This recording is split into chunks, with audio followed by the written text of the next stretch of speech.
अस्थिर राजनीति नेपालीको नियति। सधैँ सत्ताकै दौडमा राजनीतिक दलहरू।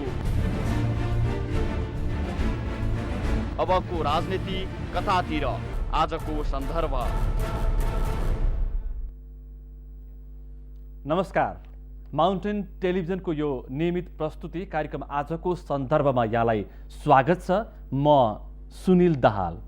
आजको हाम्रो सन्दर्भ रहेको छ समसामयिक राजनीतिक घटनाक्रम, यानि कि पछिल्लो पटक जुन किसिमको राजनीतिक उतार चढाव भएको छ सत्ता परिवर्तनको लागि, र यिनै विषयवस्तुमा आज हामी केन्द्रित भएर यो राजनीतिक चिरफार गर्ने प्रयासमा रहनेछौँ। अस्थिर राजनीति र समृद्ध नेपाललाई यसले दिएको समस्या र असर र प्रभाव, यिनै विषयवस्तुमा हामी कुराकानी गर्छौँ। र अस्थिर राजनीतिले हामीले भर्खरै मात्रै जनताले बनाएको र जनताको हातमा हामीले दिनै लागेको संविधान कार्यान्वयनमा देखिन लागेको सकसको सन्दर्भ पनि आज हामी यस कार्यक्रममा उठाउने प्रयास गर्नेछौँ।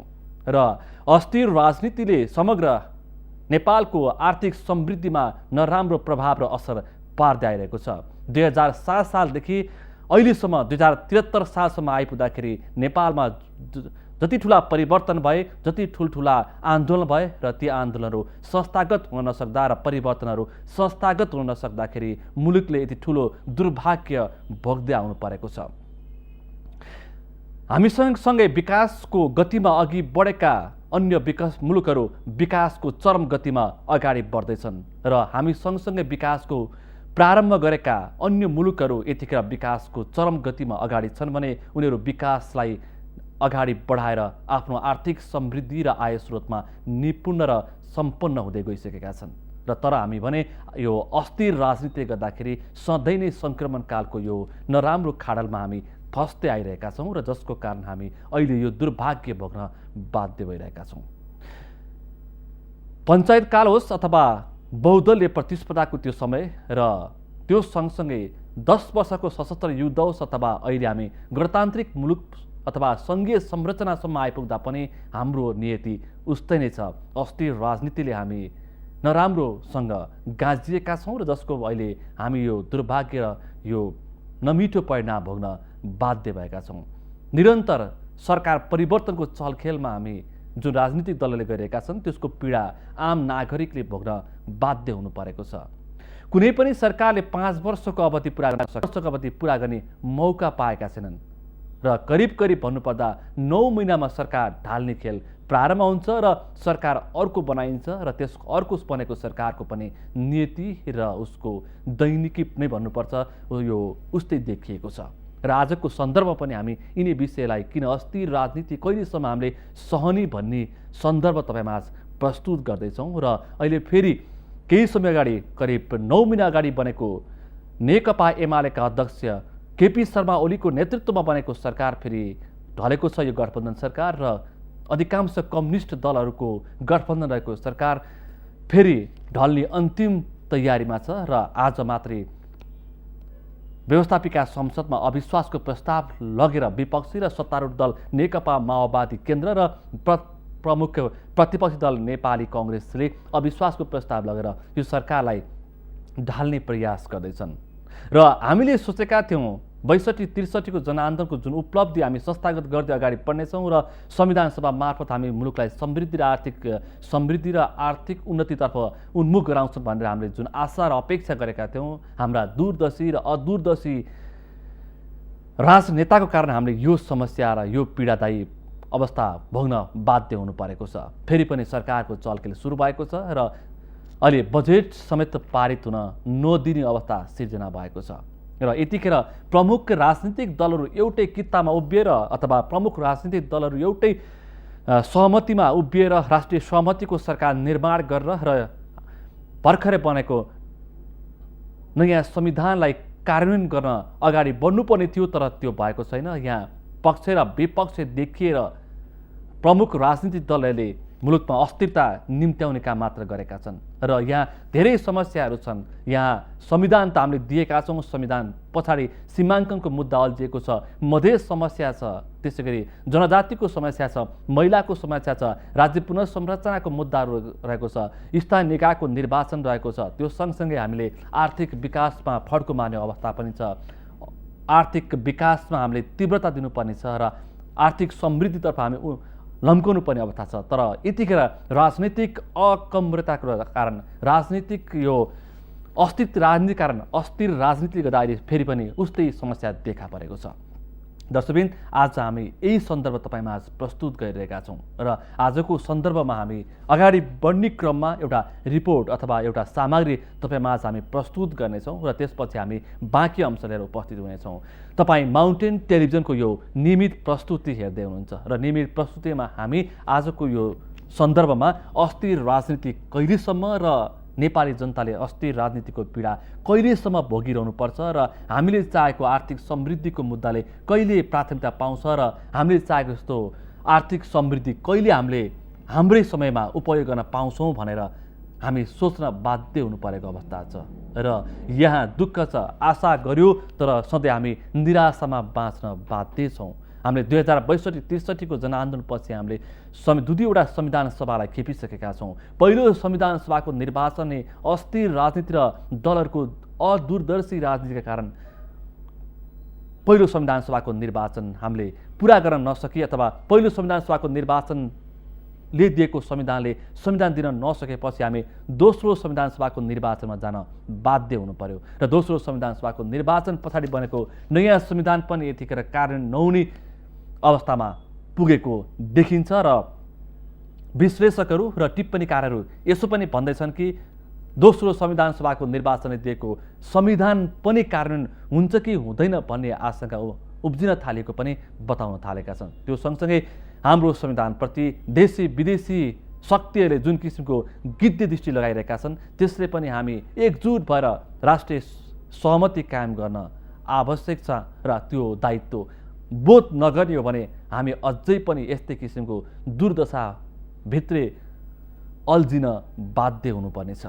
र आजको सन्दर्भ पनि हाम्रो यही छ, कहिले पाउँछ अस्थिर राजनीतिले निकास र हामीले चाहेको आर्थिक समृद्धिको मुद्दाले कहिले प्राथमिकता पाउँछ र कहिले हाम्रै पालामा यो आर्थिक समृद्धिलाई हामीले जुन किसिमले अहिले व्याख्या विश्लेषण गरिँदैछ र आर्थिक समृद्धिको नारा दिइन्छ कहिले पूर्णता पाउँछ भन्ने हामीले आशा र अपेक्षा गर्दैछौँ। तर आशा र अपेक्षा प्रमुख राजनीतिक दल अथवा नेपालका राजनीतिक दलहरूको यो अदूरदर्शी राजनीतिले गर्दाखेरि हामी अहिले यो यस्तो किसिमको अवस्थामा आइपुगेका छौँ। यिनै सन्दर्भ हामी तपाईँमा आज प्रस्तुत गर्छौँ र आजको यो पछिल्लो सरकार परिवर्तनको सन्दर्भ हामी तपाईँमा आज प्रस्तुत गरेका छौँ र यतिखेर जोर घटाउ संसदीय प्रक्रियामा बहुमती सरकारको अर्को एउटा प्रयास हुँदैछ र त्यही प्रयास अनुसार यतिखेर कुन पार्टी कुन कित्तामा उभिँदैछ र कसले कसलाई समर्थन गर्दैछ। यतिखेर नेकपा एमालेको नेतृत्वमा यही सरकारलाई निरन्तरता दिने प्रयास भइरहेको छ भने अर्कोतिर कङ्ग्रेस र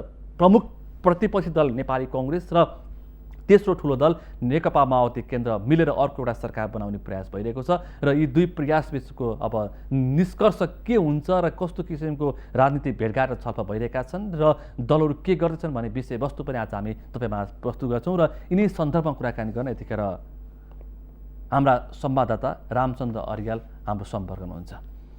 रामचन्द्र, हजुर सुनिलजी, अहिले फेरि पनि सरकार परिवर्तनको यो 9 महिना केपी शर्मा ओलीको सरकारले पुरा गर्यो र त्यो सँगसँगै सरकार परिवर्तनको खेल पनि सुरु भइसकेको छ र प्रमुख प्रतिपक्षी दल नेपाली कङ्ग्रेस र सत्तारूढ दल नेकपा माओवादी केन्द्र मिलेर सरकार बनाउने माओवादी केन्द्रका अध्यक्ष पुष्पकमल दाहालको नेतृत्वमा सरकार बनाउने जुन प्रयास भइरहेको छ, तपाईँ लामो समयदेखि राजनीतिक घटनाक्रममा नजिकबाट तपाईँले हेर्दै आउनुभएको छ र विश्लेषण अथवा तपाईँले रिपोर्टिङ गर्दै आउनुभएको छ। फेरि पनि अब सरकारको यो परिवर्तनको चलखेल सुरु भएको छ। अबको राजनीति अथवा यो अस्थिर राजनीतिले कुन रूप लिला तपाईँलाई कस्तो लाग्दैछ? सुनिलजी, जस्तो अब हिजोबाट जुन एउटा नयाँ नेपालको राजनीति नयाँ चरणमा प्रवेश गरेको छ, अर्थात् सत्तारूढ नेकपा माओवादी केन्द्रले प्रमुख प्रतिपक्षी दल नेपाली कङ्ग्रेससँग मिलेर आफ्नै नेतृत्वमा नयाँ सरकार गठन गर्ने, बहुमतीय सरकार गठन गर्ने जुन निर्णय गरेको छ हिजो र आजसम्म आइपुग्दाखेरि यो नेकपा माओवादी केन्द्रको निर्णय परिपक्व भइसकेको अवस्था छ। अर्थात् वर्तमान सत्ता गठबन्धनले बहुमत टुटाइसकेको अवस्था छ र नेकपा माओवादी केन्द्र र प्रमुख प्रतिपक्षी दल नेपाली कङ्ग्रेसले समेत संसदीय दलको बैठक बसेर नेकपा माओवादी केन्द्रका अध्यक्ष पुष्पकमल दाहाल प्रचण्डलाई प्रधानमन्त्री बनाउने औपचारिक निर्णय गरिसकेको अवस्था छ।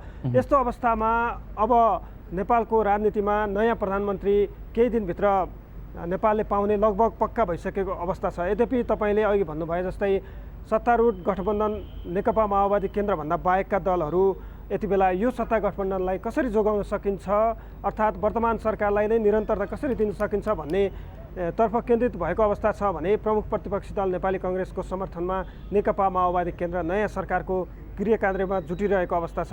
र यति बेला संसदको अर्थ विधेयक आज संसदबाट पारित हुने दिन तोकिएको थियो र नेकपा माओवादी केन्द्रले बजेट पारित भएपछि मात्रै सरकारको समर्थन फिर्ता लिन्छु भनिरहेको अवस्थामा हिजो एक्कासी सरकारलाई दिएको समर्थन फिर्ता लिइसकेपछि आज प्रधानमन्त्री केपी शर्मा ओलीले राजीनामा नदिएसम्म अर्थ विधेयक पारित हुन नदिने प्रमुख प्रतिपक्षी दल नेपाली कङ्ग्रेस र नेकपा माओवादी केन्द्रको निर्णयले रामचन्द्र यो गणितीय हिसाबलाई नैतिक सङ्कट उत्पन्न भएको अवस्था छ भने यति बेला संसदमा प्रमुख प्रतिपक्षी दल र सत्तारूढ आजसम्मको सत्तारूढ भनौँ उसले फिर्ता लिए पनि उसले चाहिँ प्रधानमन्त्री विरुद्ध अविश्वासको प्रस्ताव दर्ता गर्ने तयारी समेत गरिरहेको अवस्था छ र अहिले 3 बजेसम्मको लागि सूचना टाँसेर संसद बैठक स्थगित गरिएको अवस्था रहेको छ र नयाँ कोर्समा राजनीति प्रवेश गरेको छ। सुनिलजी रामचन्द्र, अब नेपालको राजनीतिको यो पछिल्लो घटनाक्रमलाई आकलन गर्ने भने फेरि पनि अर्को एउटा बहुमती सरकारको प्रयास हुँदैछ र अर्को एउटा बहुमती सरकार बनाउने प्रयास भइरहेको छ। नेकपा माओवादी केन्द्र एक र त्यसरी प्रमुख प्रतिपक्षी दल नेपाली कङ्ग्रेस बीच 7 बुँदे सहमति नै भइसकेको भन्न बाहिर आइसकेको अवस्था छ नयाँ सरकारकोलाई निर्माण गर्ने क्रममा। र अर्कोतिर नेकपा एमालेको नेतृत्वमा नै यस सरकारलाई अथवा प्रधानमन्त्री केपी शर्मा ओलीलाई नै निरन्तरता दिने प्रयास भइरहेको छ। र यो बिचमा यो गणितीय चलखेल र जोड घटाउमा सरकारको पक्षमा केपी शर्मा ओलीको पक्षमा 253 र विपक्षमा 341 सांसद रहेको अवस्था छ। अब अविश्वासको प्रस्ताव सामना गर्न तयार छु भनिरहनु भएको छ अहिलेका प्रधानमन्त्री केपी शर्मा ओलीले। उहाँले यो अविश्वासको प्रस्तावमा मुकाबिला गर्न सक्ने र फेरि पनि यो सरकारलाई निरन्तरता दिन सक्ने कुनै सम्भावना देखिन्छ? सुनिलजी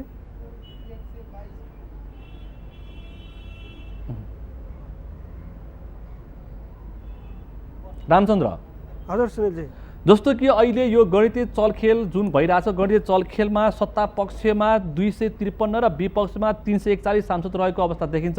माओवादी र कङ्ग्रेस एकातिर र अरू साना दल र एमाले एकातिर भएको अवस्थामा र अविश्वासको प्रस्ताव पनि केपी शर्मा ओलीले म प्रतिकार गर्न अथवा त्यसको चाहिँ मुकाबिला गर्न तयार छु भनिसकेको अवस्थामा अहिलेको सरकारले निरन्तरता पाउने कुनै आशा गर्न सकिन्छ?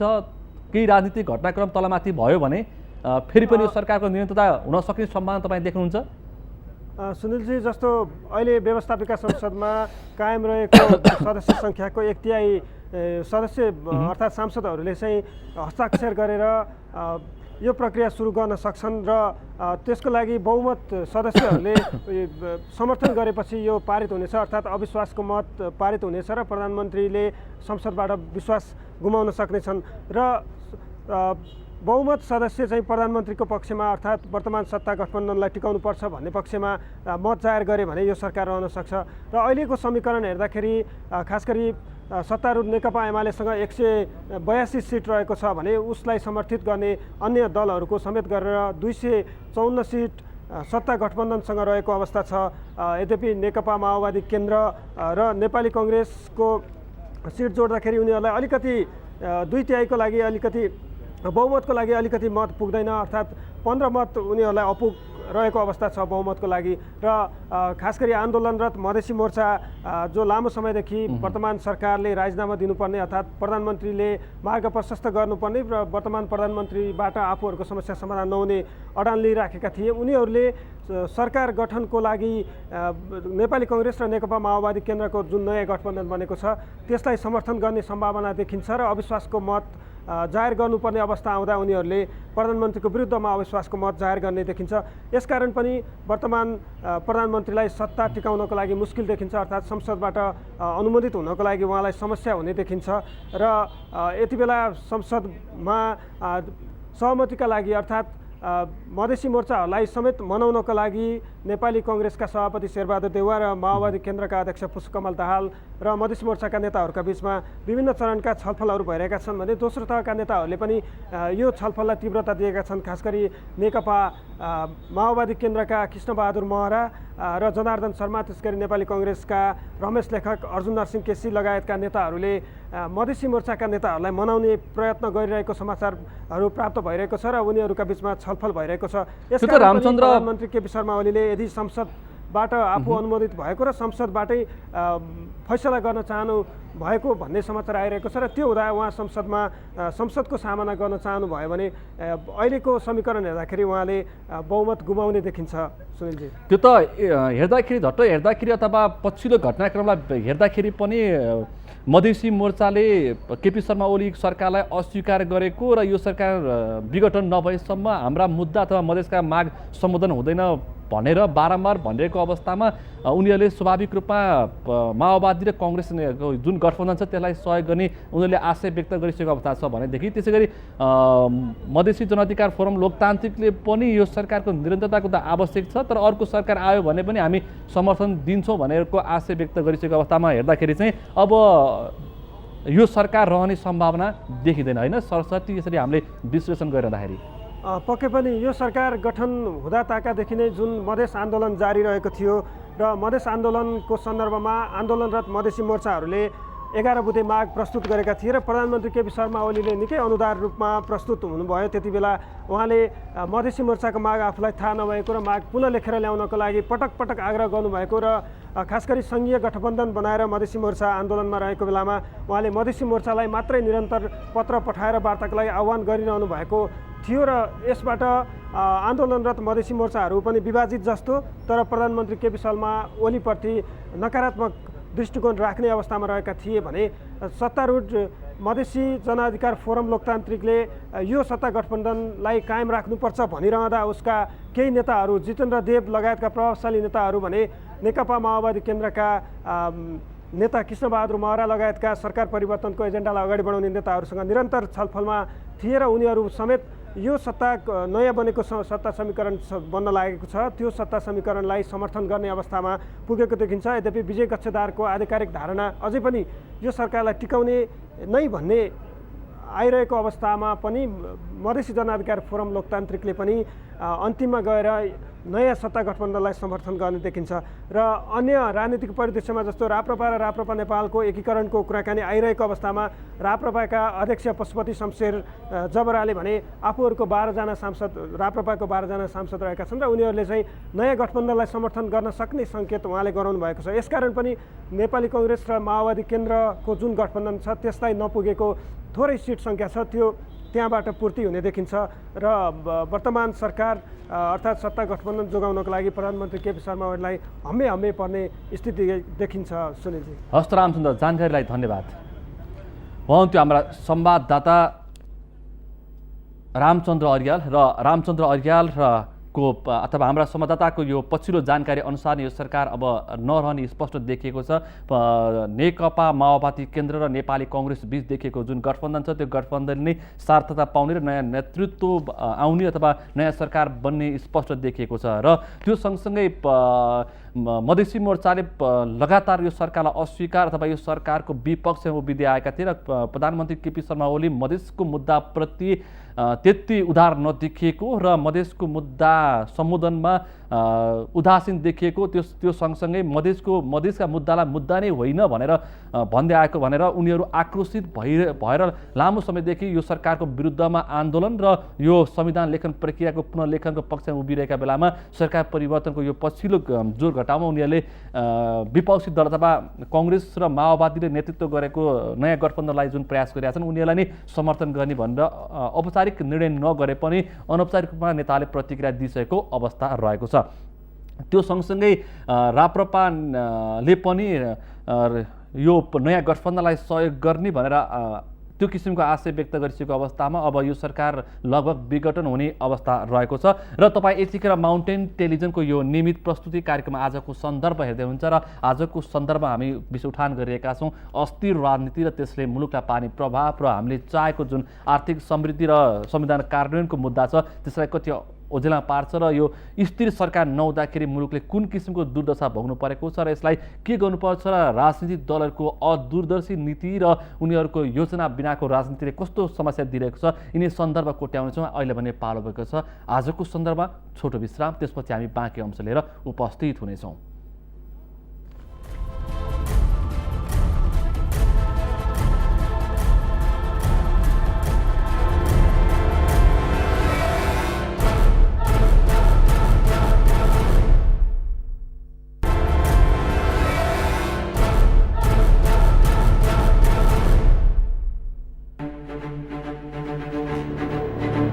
अस्थिर राजनीति नेपालीको नियति, सधैँ सत्ताकै दौडमा राजनीतिक दलहरू। अबको राजनीति कतातिर, आजको सन्दर्भ। तपाईलाई पुनः स्वागत छ। तपाईँ यतिखेर माउन्टेन टेलिभिजनको यो नियमित प्रस्तुति कार्यक्रम आजको सन्दर्भ हेर्दै हुन्छ र आजको सन्दर्भको विषय उठान रहेको छ अस्थिर राजनीति र सत्ताको चलखेल र गणितीय जोर घटाउन नयाँ सरकार बनाउने प्रयासका सन्दर्भमा आज हामी कुराकानी र छलफल गर्दैछौँ र यतिखेर नेकपा एमाले नेतृत्व गरेको अथवा केपी शर्मा ओलीले नेतृत्व गरेको सरकार अब लगभग विघटनको अन्तिम तयारीमा पुगेको छ र यदि कुनै पनि घटना र कुनै पनि राजनीतिले अर्को मोड लिन सकेन भने अथवा राजनीतिमा अर्को किसिमको चलखेल सुरु भएन भने अथवा राजनीतिमा अर्को किसिमको कुनै प्रभाव परेन भने यो सरकार लगभग अब विघटन हुने अवस्थामा छ र अर्को सरकार बने लगभग तयारीको अवस्थामा छ र संसदीय प्रक्रियामा संसदीय व्यवस्थाअनुसार अविश्वासको प्रस्ताव मार्फत र यो सरकार ढाल्ने र बनाउने खेल हुन्छ र त्यो अनुसारको प्रयास अहिले राजनीतिक प्रमुख राजनीतिक दलहरू त्यही गर्दैछन् र त्यो सँगसँगै सरकार विघटनको यो क्रममा सत्तामै रहेको नेकपा माओवादी केन्द्र सत्ताबाट बाहिरिएको घोषणा उसले हिजै गरिसकेको छ। त्यस पछाडिको अवस्था अहिले यस्तो अवस्था सिर्जना भएको छ। उसले आफूसँग भएको सत्ता गठबन्धन तथा सरकार निर्माण क्रममा भएका विभिन्न सम्झौताहरू प्रधानमन्त्री केपी शर्मा ओलीले कार्यान्वयन नगरेको र त्यसपछि आफूलाई समस्यामा दिएको र भद्र सहमतिअनुसार बजेट भाषण लगत्तै यो सरकार परिवर्तन गर्ने र पुष्पकमल दाहाल नेकपा माओवादी केन्द्रका अध्यक्ष पुष्पकमल दाहाललाई सरकार छोड्ने सहमति भएको थियो।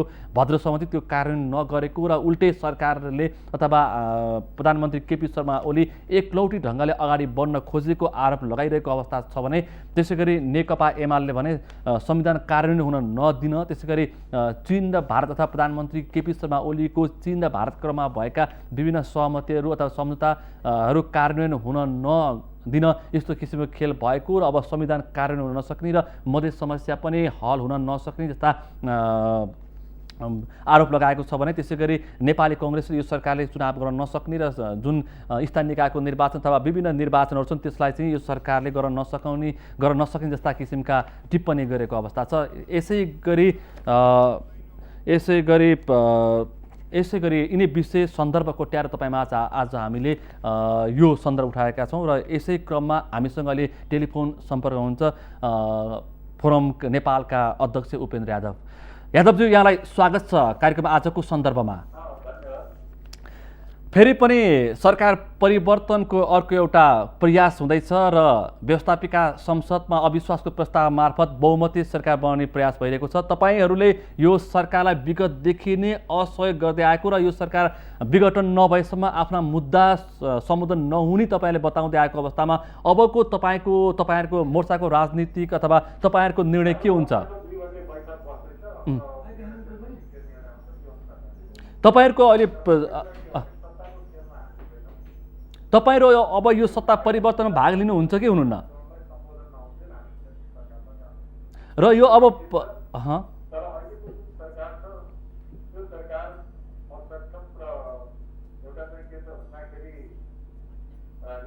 साबित भइसकेको अन्त्य हुनु थियो, त्यो अन्त्य हुन्छ, त्यो अन्त्य हुनुपर्छ भन्ने पक्षमा हामी छौँ तर हाम्रा मुद्दाहरू सम्बोधन नभइकन सरकारमा जाने कुराहरू हुन सक्दैन। तथापि पनि चाहिँ के छ भने अहिले 2 बजे मोर्चाको बैठकले निर्णय गर्छ। सत्ता परिवर्तनको यो चलखेलमा तपाईहरूको पनि सहभागिता रह्यो? कांग्रेस र माओवादीको जुन छलफलमा भनेर बाहिर आछ, सत्तारूढ दल भित्रैबाट, सत्तारूढ गठबन्धन भित्रैबाट नै यो खेल भएको हो। हामी त हिजो पनि सडकमा, आज पनि सडकमा, तर यो पछिल्लो यो परे भोलि पनि सडकैमा हौं। यादवज्यू, प्रधानमन्त्री केपी शर्मा ओलीको अहिले जुन नेतृत्व गरेको सरकार विघटनको पछाडि तपाईहरूको पनि सहभागिता छ भन्ने हो, त्यो अहिलेसम्म सुनिश्चित भइसकेको छैन। तर अहिले धेरै खेलहरू बाँकी नै छ। तर कांग्रेस र माओवादीले गरेको 7 बुँदे सहमतिमा त मधेस मुद्दा समावेश गरेर मधेस मुद्दालाई सम्बोधन गर्न लागि प्राथमिकता राख्नु भएको अवस्था छ नि त। तर त्यस विषयमा मोर्चासँग कुनै कुरा भएको छैन। तर त्यो सम्झौता हुँदाखेरि तपाईहरूको मोर्चाभित्रकै एक घटक रहेको र सहभागी भएको भन्ने खबर पनि बाहिर आएको छ। मधेसी मोर्चा र संघीय गठबन्धनले उठाएका मुद्दाहरू सम्बोधन गरेर देखाउनु पर्यो नि। त्यो सम्बोधन नहुन्जेल सरकारमा सहभागी हुने त कुरा आउँदैन। तर यादवज्यू, कांग्रेस र माओवादीले गरेको 7 बुँदे सहमतिमा त्यो सहमति ड्राफ्ट गर्ने क्रममा मोर्चाको पनि सहभागिता रहेको थियो भन्ने समाचार बाहिर आएको छ नि त। होइन, त्यो त स्वाभाविकै हो, 2 पार्टीको बीचको सहमति हो। हामी तेस्रा पक्षलाई त्यसमा के भन्नु छ र? त्यो 7 बुँदाको सहमति होइन, त्यो उहाँहरूको हो। त्यसमा पनि मोर्चाको पनि सहभागिता एक घटक त्यो त्यसमा मोर्चाको पनि सहभागिता थिएन उहाँहरूले गरेको सम्झौतामा। अब तपाईहरु के देख्नुहुन्छ? अबको यो सत्ता परिवर्तनमा यो गणितीय जोर घटाउमा मतदान गर्नुपर्ने अवस्था आयो भने मोर्चा जान्छ जान्न मतदानमा? 2007 सालदेखि अहिलेसम्म यो कुन चाहिँ सरकार आफ्नो कार्यकालले पुरा टिक्या छ र? छैन। यो त नेपालको राजनीतिको विशेषता नै हो। तथापि पनि के छ भने नयाँ बन्ने सरकारले यो संविधान पुनर्लेखनका कुराहरू र विगतमा भएका सम्झौता कार्यान्वयनका कुराहरू कसरी लिन्छन् त्यसमा निर्भर गर्छ। हामीले कति सहकार्य गर्ने नगर्ने या हाम्रो कोअपरेसन हुने नहुने कुरा त्यसमा निर्भर गर्ने कुरा हो। तर यो सरकार परिवर्तनमा अविश्वासको प्रस्ताव ल्याइसकेपछि यो गणितीय जोर घटाउमा मतदान गर्नुपर्ने अवस्था आयो भने तपाईहरुको सहभागिता हुन्छ कि? यो सरकारलाई हटाउनेसम्म मात्रै हाम्रो सरकारको विषय हो। त्यसो तपाईहरुको पनि मतदानमा सहभागी हुनुहुन्छ? सत्ताको खेलमा हामी छैनौं। अब सरकार परिवर्तन भयो भने तपाईहरुको माग सम्बोधन हुन तपाईहरु कति आशावादी हुनुहुन्छ यादवज्यू? हैन, पुरानो जुन सरकार छ अहिले ती सरकारले देश र जनताका हितमा कार्य गरेन, राष्ट्रलाई नोक्सान गर्ने कार्य गरेको हुनाले यसलाई परिवर्तन हुन आवश्यक थियो भनेका हुन्। अब नयाँ बन्ने सरकारले तपाईहरुको मागलाई सम्बोधन गर्नेमा तपाईहरु कतिको आशावादी हुनुहुन्छ? सरकारले भन्ने हो त्यो। तपाईहरु कतिको आशावादी हुनुहुन्छ? सरकारी हुन सक्छ, गरेन भने हामी फेरि संघर्षमा छँदै छौं। हामी संघर्षको मैदानबाट हामी हटेका छैनौं। यो बीचमा सरकार परिवर्तनको यो जोर घटाउ र छलफलमा तपाईहरु कहीं माओवादी र कांग्रेसको छलफलमा तपाईहरुको सहभागिता रह्यो? परिवर्तनसम्मको हाम्रो चाहिँ के छ भन्दाखेरि दृष्टिकोण छ। त्यसपछि बन्ने सरकारले हाम्रा मुद्दाहरू सम्बोधन कसरी गर्छ त्यसमा सबै कुरा निर्भर गर्छ। यादवज्यू, यो सँगसँगै म तपाईलाई प्रसङ्ग पनि बदल्छु। यो पछिल्लो पटक जुन तपाईले एउटा फरक ढङ्गको आन्दोलन गर्दै हुनुहुन्छ, अनसनमा पुग्नु भएको छ आन्दोलनको रूपमा, तर त्यो तपाईहरुको आन्दोलन त्यति प्रभावकारी भएन भनेर पनि टिप्पणी भइरहेछ। तपाईको यसमा विचार के छ? हैन, ती कुराहरू बाहिर आएका कुराहरू न, अहिले हामीसँग त्यस्तो के कुरा आछ? तपाईहरुको यो अब के गर्ने भनेर तपाईहरुको यो मोर्चाको बारम्बार बसेको बैठक नि अनिर्णय भइरहेछ। राजेन्द्र महतो र तपाई बीच नि खटपट भइरहेछ भन्ने समाचार पनि आइरहेछ। मोर्चाको हामीलाई थाहा भएन। उहाँ हुन्थ्यो फोरम नेपालका अध्यक्ष उपेन्द्र यादव र सरकार गठबन्धनको चलखेलमा मोर्चाको सहभागिताको प्रसङ्ग पनि बाहिर आएका थिए र तिनी सन्दर्भ र त्यसै मोर्चाको आन्दोलनको बारेमा आज हामीले यो सन्दर्भमा पनि कोट्यायौँ र उहाँ हामीसँग कुराकानी गर्दै हुन्थ्यो। फोरम नेपालका अध्यक्ष उपेन्द्र यादव र मोर्चाको पनि महत्त्वपूर्ण भूमिका रहन्छ सरकार परिवर्तनमा र लगभग आधी दर्जन दलहरू छन् मोर्चाभित्र जो व्यवस्थापिका संसदमा प्रतिनिधित्व गर्छन् र उनीहरूको मतले पनि अर्थ राख्छ र त्यसकारण यतिखेर अहिले निर्णायक मतमा मोर्चाको पनि उत्तिकै भूमिका देखिएको छ र उत्तिकै महत्त्व देखिएको छ र अहिले सत्तारूढ दल अथवा केपी शर्मा ओली नेतृत्वको सरकार अथवा एमाले मोर्चाको मत लिने प्रयासमा देखिएको छ भने त्यो सँगसँगै नेकपा माओवादी केन्द्र र त्यसैगरी नेपाली कांग्रेसले बनाएको सरकार परिवर्तन गठबन्धनमा पनि फेरि फोरम लोकतान्त्रिक तथा फोरम नेपाल सद्भावना पार्टी तमोलोपालाई पनि बनाउने र ल्याउने प्रयास भइरहेको छ। पछिल्लो राजनीतिक घटनाक्रम हेर्दाखेरि अहिलेसम्मको परिस्थिति हेर्दाखेरि अब बजेट पारित गर्न दिने र त्यसपछि मात्र सरकार परिवर्तनको अथवा अविश्वासको प्रस्ताव ल्याउने भनेर विपक्षीले भनिरहेको बेलामा फेरि पनि यो बजेटै पारित गर्न नदिने, प्रधानमन्त्री राजीनामा नदिएसम्मको भन्ने खबर पनि बाहिर आइरहेको अवस्था छ र यो विषयमा पनि नेताहरू बीच छलफल भइरहेको छ। अस्थिर राजनीतिले यतिखेर मुलुक अन्यलमा देखिएको छ र सङ्क्रमणकाल अझै पनि लम्बिने खतरा बढ्दो छ र हामीले नयाँ संविधान पछि सङ्क्रमणकालको अन्त्य हुन्छ र संविधान कार्यान्वयनपछि हामी आर्थिक मुद्दामा केन्द्रित हुन्छ र मुलुकले अर्को फड्को मार्छ भनेर जुन आम नेपालीहरूले आशा गरिएको अवस्था थियो। तर देशभित्रै अथवा प्रमुख राजनीतिक दलहरूको यो सरकार चलखेल र वैदेशिक हस्तक्षेप जुन देखिएको छ र त्यो सँगसँगै अहिले यो संविधानलाई पनि कार्यान्वयन हुन नदिने खेल भइरहेको छ। यो समग्र विचार यो सम्बन्ध घटनाक्रमलाई विश्लेषण गर्ने हो भने यो पछिल्लो अवस्था निकै नै दुःखदायी देखिएको छ। त्यसकारण अब जबसम्म नेपालका प्रमुख राजनीतिक दलहरू एउटा बहुमतीय प्रक्रियाबाट भन्नाले सहमति प्रक्रियाबाट अगाडि बढ्न सक्दैनन् तबसम्म मुलुकले अथवा आम नागरिकले आशा गरेको अपेक्षा पुर्याउन नसक्ने निश्चित छ। अब नै तपाईँलाई हामी एउटा रिपोर्ट अथवा एउटा सामग्री प्रस्तुत गर्छौँ सरकार चलखेलको, त्यसपछि बाँकी अंश लिएर उपस्थित हुनेछौँ। आजको सन्दर्भ हेर्दै गर्नुहोला।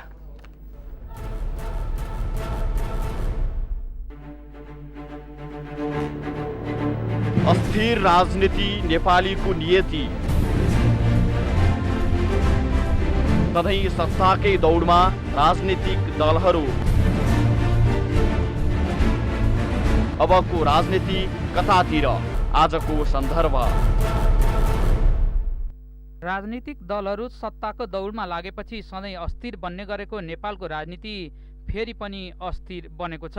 अस्थिर राजनीति नेपाली जनताको नियति नै बनेको छ। महाभूकम्पबाट ध्वस्त भएका संरचनाहरूको पुनर्निर्माण, संविधान कार्यान्वयन, तराई मधेसका बारेमा मधेसवादी दलहरूले उठाएका मुद्दाको सम्बोधन लगायतका विषय अहिले महत्त्वपूर्ण हुन्। तर राजनीतिक दलहरू त्यतातर्फ चटक्कै बिर्सिएर सरकार बनाउने र ढाल्ने खेलमा लागेका छन्। नेकपा माओवादी केन्द्रले सरकारलाई दिएको समर्थन फिर्ता लिएपछि सत्ताको जोड घटाउ तीव्र बनेको छ। तर संविधान निर्माणमा एक ठाउँमा उभिएका काङ्ग्रेस, एमाले र नेकपा माओवादी केन्द्र यी तीनै दल एकै ठाउँमा नआएसम्म जोसुकै प्रधानमन्त्री भए पनि आगामी दिन त्यति सहज भने चाहिँ छैन। नेपाली काङ्ग्रेसको समर्थनमा नेकपा माओवादी केन्द्रका अध्यक्ष पुष्पकमल दाहालले अबको सरकारको नेतृत्व गर्ने भनिएको छ र काङ्ग्रेस र माओवादी बीच सत्ताको आलोपालो गर्ने पनि भनिएको छ। त्यसको यथार्थ भने बाहिर आएको छैन। यदि त्यस्तो हो भने त्यसले झन् अस्थिरता बढाउने पक्कै छ। दुई दलबीचको आलोपालो प्रणालीले नेपाली काङ्ग्रेस र माओवादीको सत्ताको आकाङ्क्षा त पुरा गर्नेछ, तर संविधान कार्यान्वयनको मूल काममा दुवै दल सफल हुन सक्छन् भन्ने पछिल्लो विकासक्रममा विश्वस्त हुने आधार देखिएको छैन।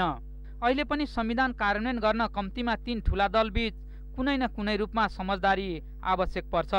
सत्ता र प्रतिपक्ष जता भए पनि मधेसका मुद्दा सम्बोधन लगायतका काम एमालेको समर्थन बिना अब बन्ने सरकारले चाहेर मात्र पुरा गर्न चुनौतीपूर्ण छ।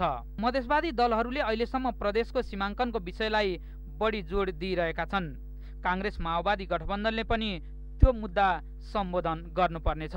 सीमाङ्कनको टुङ्गो दुई ठूला दलले चाहेर मात्र हुने अवस्था छैन। सीमाङ्कनका लागि संविधान संशोधनसम्मको बाटो अपनाउनु पर्ने भएकाले त्यस काममा एमालेको सहयोग आवश्यक पर्छ। तर तत्काल आफ्नो सत्ता गुमेको झोकमा एमालेले काङ्ग्रेस माओवादी गठबन्धनलाई सहज रूपमा सहयोग नगर्न सक्छ। संसदीय व्यवस्थामा सबै सधैँ सहमतिबाट चल्नुपर्छ भन्ने हुँदैन। संसदभित्रको अङ्कगणित अनुसार बहुमतको सरकार जतिबेर पनि बन्ने र ढल्ने हुन सक्छ। अझ संसदमा कसैको पनि बहुमत नभएको हाम्रो जस्तो संसदमा यस्तो घटना बढी हुनु स्वाभाविक पनि हुन्छ। तर अहिले संसदको अङ्कगणित खेलाएर सरकार बनाउने र ढाल्ने खेल मात्र खेल्ने समय थिएन, किनकि संविधान कार्यान्वयन र महाभूकम्पले थिलथिलो भएको देशलाई माथि उठाउनु पर्ने अवस्था छ अहिले।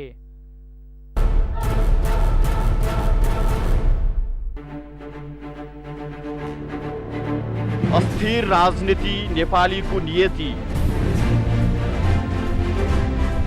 सधैँ सत्ताकै दौडमा राजनीतिक दलहरू। अबको राजनीति कतातिर आजको सन्दर्भ। तपाईलाई पुनः स्वागत छ। तपाईँ यतिखेर माउन्टेन टेलिभिजनको यो नियमित प्रस्तुति कार्यक्रम आजको सन्दर्भ हेर्दै हुन्छ र आजको सन्दर्भमा अस्थिर राजनीति र सत्ताको यो चलखेल र गणितीय जोड घटाउमा कहिलेसम्म हामी रहिरहने यिनै विषय सन्दर्भ तपाईँमा आज प्रस्तुत गरेका छौँ। र यतिखेर नेकपा एमालेको नेतृत्वमा रहेको सरकार लगभग विघटनको अवस्थामा देखिएको छ र प्रमुख प्रतिपक्षी दल नेपाली कङ्ग्रेस र सत्तामा रहेको अर्को कम्युनिस्ट घटक नेकपा माओवादी केन्द्रको जोड घटाउमा अर्को एउटा सरकार बन्ने खेल भइरहेको छ। र यसै पछिल्लो घटनाक्रम अथवा पछिल्लो अपडेट हेर्यो भने अविश्वासको प्रस्ताव दर्ताको लागि यतिखेर हस्ताक्षर अभियान चलिरहेको छ र त्यो सँगसँगै दलहरूबीचको छलफल र भेटघाटले तीव्रता पाइरहेको छ। 2007 सालदेखि 2073 सालसम्मको राजनीतिक घटनाक्रमलाई पनि हामीले विश्लेषण गऱ्यो भने नियमित अथवा कुनै पनि सरकारले 5 वर्षको आयु पुरा गर्न सकेको अवस्था छैन र सरकार विघटनको खेलहरू निरन्तर छ। यतिखेर बहुदलीय प्रतिस्पर्धा होस् तथा पञ्चायती व्यवस्थामा होस् अथवा त्योभन्दा अगाडि र गणतन्त्र आइसक्दा पनि त्यसरी त्यो नीति हामीले निरन्तर भोगिरहनु पर्ने अवस्था छ र त्यसले गर्दाखेरि हामीले चाहेको आर्थिक समृद्धिका मुद्दाहरू ओझेलमा परेका छन् र हामीले भनेको राष्ट्रियताका मुद्दाहरू ओझेलमा परेका छन्। यिनै सन्दर्भमा आज हामी कुराकानी गर्दैछौँ र त्यो सँगसँगै अब यतिखेर प्रमुख 3 राजनीतिक दलहरू 3 कित्तामा उभिएको जस्तो देखिन्छ र त्यो सँगसँगै यो झोकमा अब त जुन देखिएको छ यो प्रधानमन्त्री केपी शर्मा ओलीको प्रवृत्ति र उहाँको काम गर्ने शैलीले यो आक्रोशले पनि फेरि संविधान कार्यान्वयनमा समस्या त देखिँदैन भन्ने किसिमका टिप्पणी पनि भइरहेका छन् र त्यो सँगसँगै यो संसद नै विघटन गरेर सरकारले अर्को निर्वाचनको त घोषणा गर्दैन भन्ने किसिमका टिप्पणी र विश्लेषण पनि भइरहेछन् र त्यो सँगसँगै अब यो सरकार सरकार पनि भागभण्डामा बन्दैछ र यो सरकार पनि 9 महिना र अर्को व्यक्ति आएपछि अर्को 9 महिना अथवा यसरी सरकारको नेतृत्व गर्ने भन्ने विषयमा पनि बाहिर खबर आछन्। यिनै सन्दर्भमा कुराकानी गर्न आजको मेरो अतिथि हुनुहुन्छ। अहिले यतिखेर 2 दलका नेताहरू आइसक्नु भएको छ र नेकपा एमालेका पोलिट ब्युरो सदस्य वैकल्पिक पोलिट ब्युरो सदस्य कर्ण थापा हुनुहुन्छ। त्यसै गरी नेपाली कङ्ग्रेसका नेता डाक्टर वीरेन्द्र रिजाल हुनुहुन्छ। यहाँलाई स्वागत छ। डाक्टर साहब, यो 9 महिनामा नै सरकार ढाल्नुपर्ने आवश्यकता तपाईँहरूले किन देख्नुभयो? किनकि 9 महिना पुरा भएन? 9 महिनामा होइन, हामीले 2072 असोज 24 गते नै अहिलेको सङ्क्रमणलाई पार लगाएर समृद्ध नेपाल निर्माण गर्ने बाटोमा मुलुकलाई लिएर जानलाई राम्रो संविधान बनाएको छ। त्यसलाई केही अझ थप संशोधन गरिकन सर्वस्वीकार्य बनाउने र समृद्धिको यात्रा सुरु गर्नको लागि यो सङ्क्रमणको नेतृत्व नेकपा एमालेका अध्यक्ष अहिले जो प्रधानमन्त्री हुनुहुन्छ केपी शर्मा ओलीले गर्न सक्नुहुन्न भने हामीले आफ्नो उम्मेदवार खडा गऱ्यौँ। हामीलाई बहुमत प्राप्त भएन। त्यसैले हामी यो निष्कर्षमा आज होइन, योभन्दा अगाडि 2072 असोज 24 गते नै पुग्यो हो। त्यसैले हामीलाई अहिले किन यहाँ पुग्नु पऱ्यो भनेर सोध्नै परेन। हामीले त्यही बेलाकै हाम्रो निष्कर्ष कायम थियो, हामीसँग सङ्ख्या थिएन, हामीले बहुमत जुटाउन सकेनौँ। त्यसैले नेकपा एमालेका नेताको नेतृत्वमा सरकार गठन भयो। थापाज्यू, यो सरकार तपाईँले टिकाउन नसक्नुको कारण के हो? तपाईँहरूले जुन एउटा उद्देश्यका साथ आउनु भएको थियो कम्युनिस्टहरूको बहुमत रहेको सरकार, कम्युनिस्टहरू पनि मिल्न सक्दा रहन्छन् है? कसैको पनि संसदमा बहुमत छैन भन्ने कुरा दोहोऱ्याइरहनै पर्दैन। अहिले सरकार निर्माण गर्ने भनेको केही पार्टीहरू मिलेर नै बनाउनु पर्ने खालको पर्छ।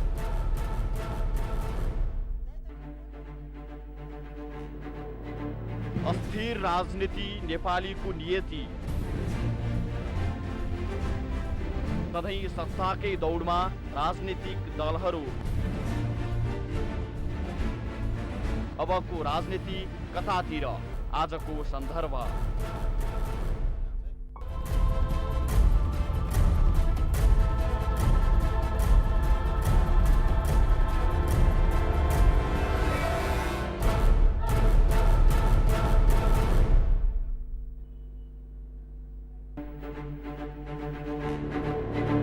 अस्थिर राजनीति नेपालीको नियति,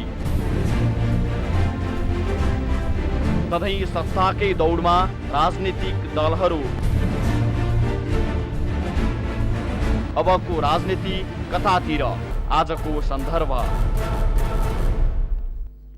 तपाईलाई पुनः स्वागत छ। तपाईँ यतिखेर माउन्टेन टेलिभिजनको यो नियमित प्रस्तुति कार्यक्रममा आजको सन्दर्भ हेर्दै हुनुहुन्छ र आजको सन्दर्भमा हामी अस्थिर राजनीति र त्यसपछिको हाम्रो जुन नीति छ त्यो हामीले भोग्दै आउनु परेको छ र आर्थिक समृद्धिका मुद्दा गर्थ्यौँ हामी। संविधान बनिसकेपछि अब आर्थिक समृद्धिका मुद्दालाई प्राथमिकता साथ अगाडि लिएर जानुपर्छ भनेर जुन राजनीतिक दलले भाषण दिएका थिए त्यो भने फेरि राजनीतिक दल वृत्तहरूमा फेरि पनि यो सरकार परिवर्तनको चलखेल सुरु भएको छ र फेरि पनि राष्ट्रिय सहमतिको सरकारको आवश्यकता महसुस गरिएको थियो। फेरि पनि बहुमतीय सरकारकै पनि प्रयास सुरु भएको छ र यतिखेर प्रधानमन्त्री केपी शर्मा ओलीको यो नेतृत्वको सरकार विघटनको अन्तिम तयारीमा छ भने त्यसैले प्रमुख प्रतिपक्षी दल नेपाली कङ्ग्रेस र नेकपा माओवादी केन्द्रको गठबन्धनमा एउटा सरकार बन्ने एउटा बहुमतीय सरकार बन्ने प्रयास भइरहेको छ र यिनै सन्दर्भ आज हामीले तपाईँमा प्रस्तुत गरिएका छौँ। त्यसको लागि आज हामीले छलफलको लागि बोलाएका छौँ नेकपा माओवादी केन्द्रका नेता देव गुरुङ, त्यसै गरी नेपाली कङ्ग्रेसका नेता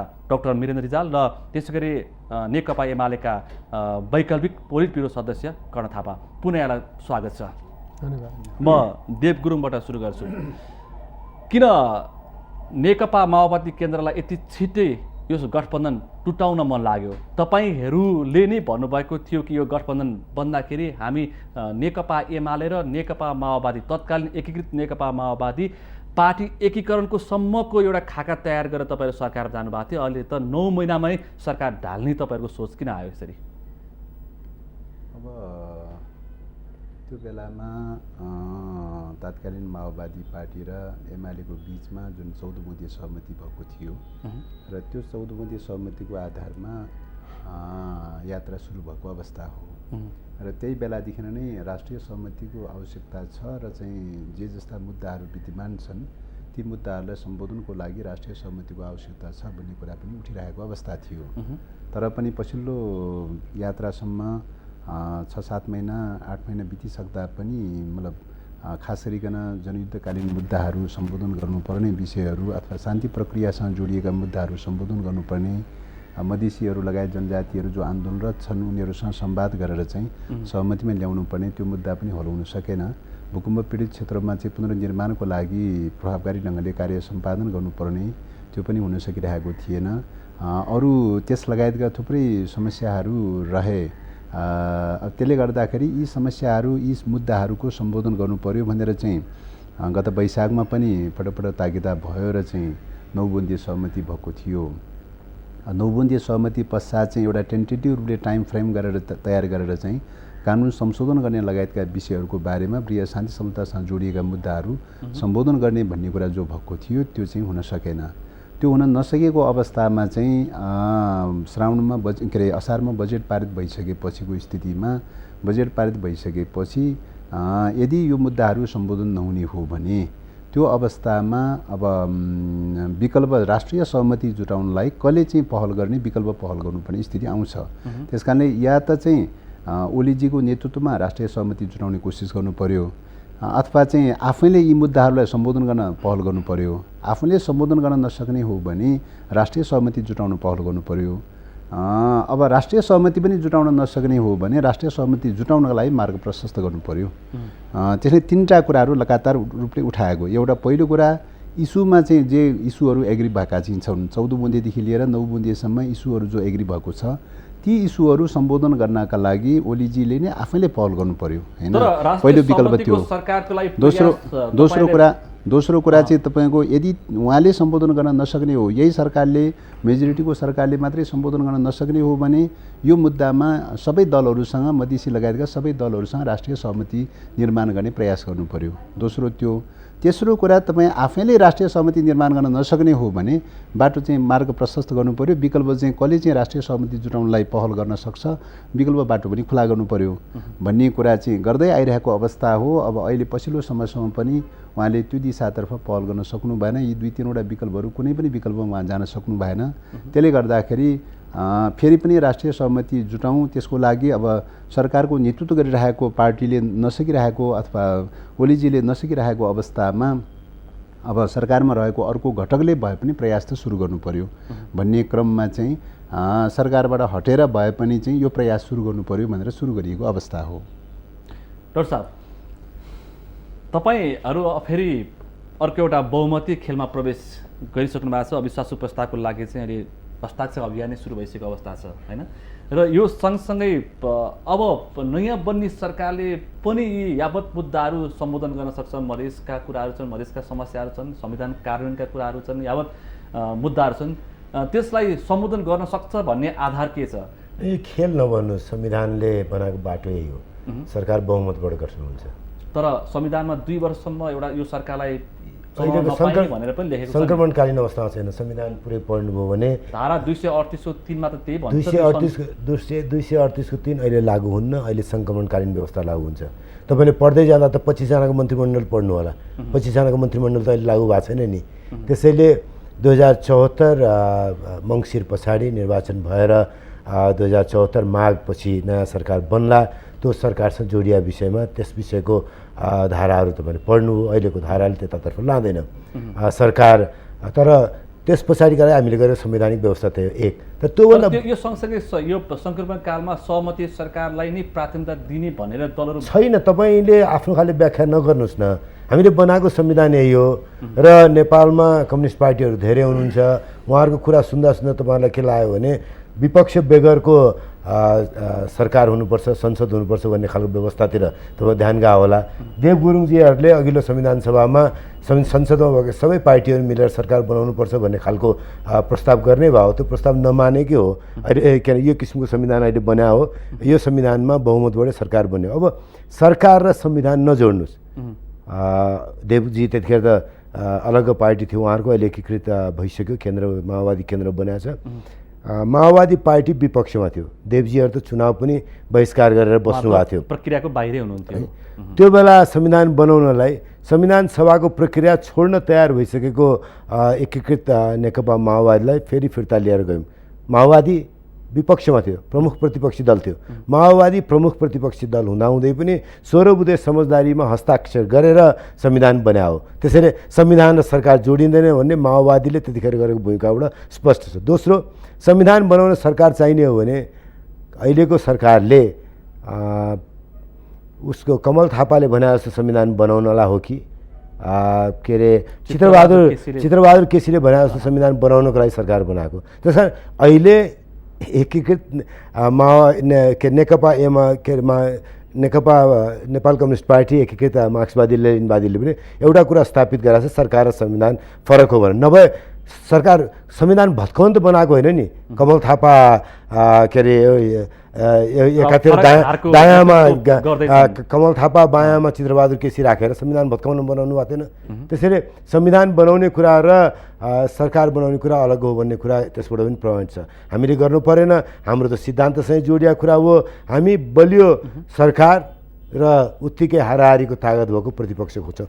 अहिले मात्रै होइन, हामीले जहिले पनि हुने, मैले अघि नै भने 2072 असोज 24 गते पनि हामीले भन्यौँ कि हामी विपक्षमा बस्छौँ संविधान बनाउने कुरा, संविधानका बारेमा जनताका बिचमा संविधान सभामा प्रतिबद्धता व्यक्त गरेको छ। त्यतिखेर तत्कालीन प्रधानमन्त्री, हाम्रो पार्टीका सभापति दिवंगत नेता सुशील कोइरालाले तिनटै पार्टीका तर्फबाट, सबै पार्टीका तर्फबाट म प्रतिबद्धता व्यक्त गर्छु, तपाईँहरूले राखेका संशोधन सुन्यौँ, यसलाई सम्बोधन गर्नुपर्छ। अहिले संविधान जारी नगरे कहिले पनि जारी नगर्ने अवस्था भयो, खतरा छ। अघिल्लो संविधान सभाले बनाउन सकेन। 66 वर्ष लामो सङ्घर्षशील बलिदानीपूर्ण इतिहासबाट संविधान बन्न नसकेको अवस्था हुँदाखेरि संविधान बनाऊ, तपाईँहरूले भनेअनुसारको तपाईँहरूको असन्तुष्टिलाई सम्बोधन गर्ने गरी संशोधन गर्छौँ संविधानलाई, अहिले फिर्ता लिनुहोस् भनेपछि सबैले फिर्ता लिएर संविधान जारी भयो। संविधान जारी भइसकेपछि टुँडिखेलको सभामा दिवंगत नेता सुशील कोइराला, केपी शर्मा ओली र पुष्पकमल दाहाल प्रचण्ड तिनैजनाले उभिएर भन्नुभयो कि हामी असन्तुष्टिलाई सम्बोधन गर्छौँ, राम्रो संविधान बनाएको छ, अझ राम्रो बनाउन सकिन्छ, सर्वस्वीकार बनाउँछौँ भन्नुभएको छ। त्यसैले त्यो प्रतिबद्धता अनुसार काम गर्नुपर्छ। त्यो प्रतिबद्धता अनुसारको काम गर्न अहिलेको सरकारले सकेन, अहिलेको नेतृत्वले सकेन, त्यसका लागि बाधा अडचन भयो भनेर उहाँहरू अहिले त्यो निष्कर्षमा पुग्नु, हामी त्यही बेला पुग्यौँ। त्यसैले संविधान बनाउने कुरामा हामीहरू एक ठाउँमा बस्न सक्छौँ, वातावरण निर्माण गर्ने हो, सरकारले वातावरण निर्माण गर्ने हो, वार्ता गर्ने हो, कुराकानी गर्ने हो, असन्तुष्टिहरूलाई सम्बोधन गर्ने हो। मधेस केन्द्रित दलहरूलाई पनि तपाईँले भने जस्तो मात्रै हुँदैन, हामी कसैले भने जस्तो मात्रै भएन, सम्झौता दस्तावेज हो, यो संविधानलाई तपाईँहरू पनि स्वीकार गर्ने गरी सर्वस्वीकार्य बनाऊ भनेर एउटा बाटो खोजी गर्ने हो। त्यस्तै संविधानले अर्को भूमिका पनि परिकल्पना गरेको छ। भूकम्पपछिको पुनर्निर्माणका लागि राष्ट्रिय पुनर्निर्माण प्राधिकरणमा प्रधानमन्त्रीको अध्यक्षता र प्रमुख प्रतिपक्षी दलको नेता उपाध्यक्ष रहेर बनेको समिति निर्देशक समिति छ। त्यो समितिको निर्देशनमा रहेर सरकारले बाँकी काम कार्यान्वयन गर्ने हो। त्यसैले अहिलेको संविधान देखेको सामान्य लोकतान्त्रिक अभ्यासको सत्ता प्रतिपक्ष संविधानले हेरेको छ। अहिलेको संविधान बनाउन र सत्ता प्रतिपक्ष भन्ने भएन, सबै दलहरू एक ठाउँमा बसेर काम गर्नुपर्छ भन्ने एउटा परिकल्पना गरेको छ। भूकम्पपछिको पुनर्निर्माणमा निर्देशनको तहमा, नीतिको तहमा सत्ता र प्रतिपक्ष एक ठाउँमा बस्नुपर्छ भनेको छ। त्यसैले हिजो पनि हामी प्रतिपक्षमा हुँदाखेरि पनि जनताका मुद्दालाई संसदमा उठाउने कुरा गऱ्यौँ एकातर्फ भने, पुनर्निर्माणको कामका लागि निर्देशक समितिमा बसेर सँगै बसेर काम गऱ्यौँ हामीले निर्देशन दिने क्रममा। त्यस्तै संविधानलाई सर्वस्वीकार्य बनाउने काममा हामी सबैभन्दा ठुलो पार्टी हो रूपान्तरित संसदको। त्यसैले हाम्रो जिम्मेवारी छ। त्यसैले यही रूपमा लिनु पऱ्यो र अझ अब हामी बिस्तारै अभ्यस्त के हुँदै जानु पऱ्यो भने अहिलेको चरणमा अहिलेको संविधान छ, अहिले संसद रूपान्तरित संसद रहँदासम्म काङ्ग्रेस र एमाले मध्ये एउटा सरकारमा बस्छ, एउटा प्रतिपक्षमा बस्छ। त्यसमा हामी रिकन्साइल हुनु पऱ्यो। हामी रिकन्साइल भएर अगाडि नै चुनाव लडिसक्यौँ, बाँकी अरू पनि रिकन्साइल हुनु पऱ्यो। भोलि निर्वाचन भइसकेपछि नयाँ निर्वाचन भएपछि सँगै यात्रा गर्न सक्दैनन् एउटै सत्तामा। एउटा हामी त म त सरकारमा कर्णबहादुरजी र म त सरकारमा बस्यौँ। हामीलाई संविधान बनाउनलाई एउटा बलियो वातावरण निर्माण गर्नुपर्छ भन्ने कुराले बाँधेको थियो। सरकारमा धेरै कठिनाइहरू आए, धेरै कठिनाइका बावजुद हामीहरू के भन्दा संविधानले एक ठाउँमा बाँध्यो। संविधान जारी गरिसकेपछि काङ्ग्रेस र एमालेलाई बाँध्ने चिज बाँकी रहेन। काङ्ग्रेस र एमालेलाई बाँध्ने चिज सकियो। सामान्य लोकतान्त्रिक परम्परामा बसेर आफ्ना प्रतिस्पर्धा गर्ने ठाउँमा पुर्यायो। त्यसलाई स्वीकार गरेर जाउँ। अब म त चाहन्छु कि बिस्तारै भोलि चुनाव भइसकेपछि अर्को दुईवटा ठुला पार्टी होलान्, कस्तो रूपको हुन्छ थाहा छैन। यत्रो लामो अमेरिकाको इतिहासमा, लामो बेलायतको इतिहासमा, थुप्रै मुलुकको इतिहासमा दुईवटा प्रमुख पार्टीहरूका बिचमा प्रतिस्पर्धा हुन्छ। आज काङ्ग्रेस एमाले छ, भोलि अर्को कोही होला। त्यसैले यसलाई स्वीकार गरेर यही बाटोमा हिँड्नुपर्छ, सरकार यसरी हिँड्नुपर्छ भन्ने मान्यताबाट बनाएको संविधान हो। संविधान बनाउने त्यसैलाई भत्काउने काम नगरौँ न। डाक्टर साहब, विश्वको इतिहास पढेर, विश्वको इतिहास हेरेर, विश्वको इतिहासको त्यो शब्द दृश्य हेरेर हामी कहिलेसम्म बस्ने? अब हामी अनुकूलको हामी संविधान दियौँ भनेर हामी नै भाषण गर्ने, हामी नै भन्ने, हामी उनीहरूको सहमति हामी गर्न सक्दैनौँ। मेरो भनाइ यति मात्रै रह्यो। तपाईँले सङ्क्रमणकालीन व्यवस्थाका सट्टा संविधानको नयाँ निर्वाचन भइसकेपछि व्यवस्था भन्नु एकपल्ट, त्यो होइन भने मैले। दोस्रो कुरा मैले के भन्दा लोकतान्त्रिक प्रक्रियामा एउटा सरकार बनेर सदाका लागि रहने होइन। त्यो त अस्ति राजतन्त्र थियो नि, बाँचुन्जेलसम्म राजा हुने, त्यो बाटो ठिक भएन भन्यौँ नि हामीले। गणतन्त्र स्थापना गऱ्यौँ नि, लोकतन्त्र प्रतिस्पर्धा हुन्छ, सरकार आउँछन् जान्छन्। तर त्योभन्दा गहिरा मुद्दाहरू हाम्रो मुलुकमा छन्। हाम्रो साझा समृद्धिको मुद्दा, साझा समृद्धि मैले किनभने समृद्धि मात्रै होइन, समृद्धि सबैतिरसम्म छरिएर आम जनतासम्म पुग्न सक्ने खालको समृद्धि निर्माण गर्नुपर्ने हाम्रो चुनौती छ। यत्रो लामो सङ्घर्षपूर्ण इतिहास पछाडि संविधान बनाएको छ, त्यसलाई सर्वस्वीकार्य बनाएर त्यो यात्रा समृद्धिको यात्रामा अगाडि बढ्नु छ, त्यो महत्त्वपूर्ण कुरा हो। रोजगारी सृजना गर्नु छ, त्यो महत्त्वपूर्ण कुरा, त्यतातर्फ ध्यान दिने कुरा हो। त्यसको सट्टा हाम्रो समस्या चाहिँ एकातिर छ, गरिबी छ, पछौटेपन छ, के अरे पहिचानको आधारबाट मान्छे के अरे किनारा लागेको स्थिति छ भन्ने कुरा हामी सबैले स्वीकार गरेका छौँ। संहिता नभइकन भएन, संहिता भएपछि मात्रै समृद्धिको मुद्दा अगाडि बढ्न सक्छ भने हामी स्वीकार गऱ्यौँ। सङ्घीय लोकतान्त्रिक गणतन्त्रलाई संस्थागत गर्ने संविधान बनायौँ, समावेशी राजनीतिलाई अगाडि बढाउने बाटो हामीले बोक्यौँ, धर्मनिरपेक्षताको बाटो बोक्यौँ हामीले। व्यक्ति धर्म सापेक्ष हुन्छ, राज्य धर्म सापेक्ष हुन्न भनेर बाटो यसरी एउटा संविधान बनायौँ, एउटा आधार स्तम्भ बनाएको छौँ जसको जगमा टेकेर अबको नयाँ चरणमा हामी समृद्धिको बाटोमा राजनीतिक दलले राजनीति जनताको अपेक्षा अनुसार गर्ने हो होइन। तर अहिले तपाईँ पनि सञ्चार मन्त्री भइसकेको व्यक्ति, तपाईँले सामाजिक सञ्जालहरू प्रयोग गर्नुहुन्छ, त्यहाँ तपाईँले त्यहाँ आम नागरिकले दिएको प्रतिक्रिया देख्नु भएको छ? एकदम अस्थिर सरकार स्थायित्व दिन नसक्ने राजनीतिक दलहरू सुन्नुहोस्, नेपाली जनताले स्थायित्व दिनको लागि राजतन्त्र राखेन नि त। तपाईँले कुन खालको स्थायित्वको कुरा गर्नु? उहाँहरू के भन्दाखेरि 10 वर्ष सशस्त्र विद्रोह हामी भन्छौँ, उहाँहरू युद्ध भन्नुहुन्छ गरेर आउनु हो। स्थायी होइन, त्यो परिवर्तन गरेर नयाँ बाटोबाट अगाडि जानुपर्छ भने उहाँहरूको मुद्दा। हाम्रो सहमति उहाँहरूसँग के भन्छ, सङ्घीय अब बन्ने नेपाली कङ्ग्रेस र नेकपा माओवादी केन्द्रले जुन गठबन्धन गरेर बन्ने सरकारले पनि स्थायित्व दिन्छ, समृद्धि दिन्छ भन्ने आशा गर्ने ठाउँ कहाँ छ? समृद्धि दिने अब त्यही चरणमा प्रवेश गरायो। तपाईँहरूलाई विश्वास दिलाउँछौँ, हेर्दै जानुहोस्, कामबाट विश्वास गर्ने हो। तपाईँहरूले संविधान पनि बनाउँदैन भन्नु हो नि, हामीलाई संविधान बनायौँ नि। सुशील कोइराला तोते बोली बोलेर सहमति, सहकार्य, एकता र मेलमिलाप भनेर बसिरहनु भएको थियो। त्यही भनेर उहाँले संविधान बनाउने ठाउँसम्म मुलुकलाई लिएर जानुभयो। कसैलाई खिसी गरेर जानु, अरूको खिसी सहेर पनि त्यहाँसम्म पुर्याउनु। त्यसैले तपाईँले नपत्याउनु मिल्छ, तपाईँ संसारमा बसेर हामीलाई दह्रो खरो गरेर यो त भएन नि भन्न मिल्छ, तर हामीले त्यो काम गरेर देखाउने हो। त्यो चरणमा अब हामी प्रवेश गऱ्यौँ र यो काम गर्नका लागि संविधान सर्वस्वीकार्य बनाउनलाई काङ्ग्रेस र माओवादी अरूसँग वार्ता गर्नलाई बढी तयार भएको पार्टीहरू एक ठाउँमा हुनु पर्थ्यो। शान्ति प्रक्रियाका बाँकी काम पुरा गर्नलाई काङ्ग्रेस र माओवादी एक ठाउँमा पुग्नु पर्दथ्यो। त्यो ठाउँमा अहिले पुगेका छौँ। त्यसैले अब अगाडिको बाटो सहज हुन्छ, निर्वाचनसम्म पुर्याउने बाटो सहज हुन्छ भन्ने। पाले पालो सरकारको नेतृत्व गरेर भाइबन्द मिलाएर खाइरहने होइन, पाले पालो त पक्का सहमतिमा अहिले तपाईँले माओवादी र काङ्ग्रेसको तपाईँले नै भनिरहनु भएको छ सबैजना मिलेर खाइरहनुहोस् भनेर भन्नुभएको छ। भने त्यो हुँदैन भनेको छु मैले, त्यो हुँदैन भनेको छु। तपाईँ के भन्नुहुन्छ, काङ्ग्रेस पनि मिल्नुहोस्, एमालेको सरकारमा के अरे ओली कहाँ गएर बसिहाल्नुहोस्, तपाईँहरू पनि मन्त्री हुनुहोस् भन्नुहोस्। हामीले पनि त्यो बाटो गलत हो भने 2072 साल असोज 24 गते हामीले त्यो बाटोबाट जाने होइन भन्यौँ हामीले। त्यसैले मुलुकलाई संविधानलाई सर्वस्वीकार्य बनाउनु छ, संविधानको कार्यान्वयन गर्नु छ, शान्ति प्रक्रियाका काम पुरा गर्नु छ, भूकम्प पीडित जनतालाई पुनर्निर्माणको लागि सहयोग गर्नु छ, राष्ट्रिय साझा समृद्धिको यात्रा सुरु गर्नु छ, महँगी अभाव इत्यादिबाट मुक्त गर्नु छ। यो काम गर्नका लागि हामीले हिजो 9 महिना अगाडि पनि भन्यौँ कि एमालेको नेतृत्वबाट सम्भव छैन भन्यौँ हामीले। अब अहिले ठिक्क बाटोमा यी सबै कामलाई पुरा गर्नका लागि काङ्ग्रेस र माओवादी एक ठाउँ उभिएका छौँ। हिजो पनि काङ्ग्रेस र माओवादी एक ठाउँ पुग्दाखेरि पहिलो संविधान सभाको निर्वाचनसम्म भयो। काङ्ग्रेस र माओवादी त्यो बेला पनि पहिलो संविधान सभाको निर्वाचन पछाडि पनि नछुट्टिएको भए सायद यी कामहरू पनि धेरै चाँडै हुन्थ्यो होला। हामी छुट्यौँ, त्यसले ढिलो भयो, अब सँगै हुन्छौँ, चाँडै हुन्छ भन्ने विश्वास छ। प्रधानमन्त्री केपी शर्मा ओलीले नेतृत्व गरेको सरकारले डाक्टर साहब जस्तो खास केही पनि नगरेको अवस्था हो, सुतेरै बसेर मौनता साँधेरै बसेको अवस्था हो। तर्कका लागि तर्क त जति पनि गर्न मिल्छ, म तर्कका लागि तर्क गर्दिनँ। अहिले दुवैजनाले जे कुराहरू भनिरहनु भएको छ, अहिलेको सरकारको परिवर्तनको औचित्यता वस्तुगत ढङ्गले पुष्टि गर्ने गरी एउटा पनि कुरा उहाँहरूले अगाडि सार्न सक्ने ठाउँ नै म देख्दिनँ। किन भन्दाखेरि सबभन्दा पहिलो कुरा भनेको के भने अघि संविधानको कुरा आइसक्यो।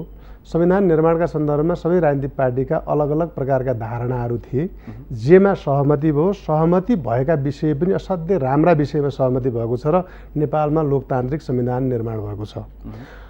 असहमतिहरू सबैका छन्, काङ्ग्रेसका पनि छन्, एमालेका पनि छन् र त्यसमा जनमोर्चाका पनि छन्, कमल थापाको पार्टीका पनि छन्।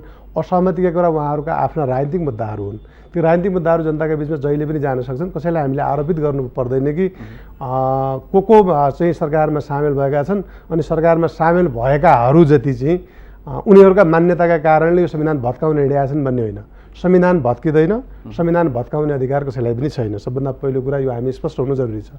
अब अहिलेको सन्दर्भमा अघि मिलेन्द्रजीले भन्नुभयो, वास्तवमा हामी प्रतिस्पर्धाको राजनीतिलाई त इन्कार गर्दैनौँ, तर परिस्थिति के हो, अहिलेको आवश्यकता के हो?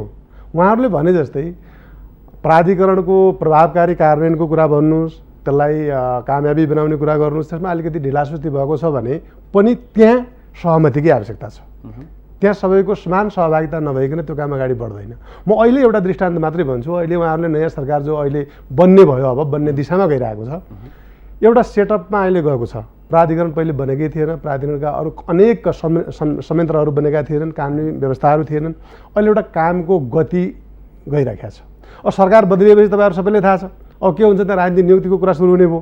गोविन्द पोखरेललाई निकाल्दिएको होइन, ठिक छ भने मैले त्यो गरिनँ भनिनँ नि त। यसले के गराउँछ, यस्तो प्रकारको अस्थिरताले लैजाने कता हो भन्ने कुरा गर्न खोजेँ मैले, आरोपित गर्न खोजेँ होइन। हुन्छ के त भन्दाखेरि अब सरासरी नै हुनुपर्ने काम पनि कम्तीमा 1 वर्ष ढिला हुने भयो। अनि के जनताले राहत पाउने भयो त? एउटा दृष्टान्त मात्रै। अर्को जहाँसम्म मधेसको मुद्दाको सम्बोधनको कुरा यहाँ आइरहेको छ, सम्बोधन गर्नका निम्ति नेकपा एमालेको मान्यता पहिलेदेखि के हो भने संविधान संशोधन गर्न 2/3 बहुमत नभइकन हुँदैन। एउटा पार्टीसँग सबभन्दा ठुलो दल भएको काङ्ग्रेससँग 1/3 भन्दा बढी सङ्ख्या छैन भनेपछि एमाले काङ्ग्रेस माओवादी मिल्नुपर्ने वस्तुगत परिस्थिति रहेछ कि रहन्छ? थापाजी, तपाईँ यति भनिदिनुहोस् कि प्रधानमन्त्री केपी शर्मा ओलीले मधेसको समस्या हल गर्न जुन प्रयास गरेको थियो त्यो प्रयास पुग्ने खालको थियो?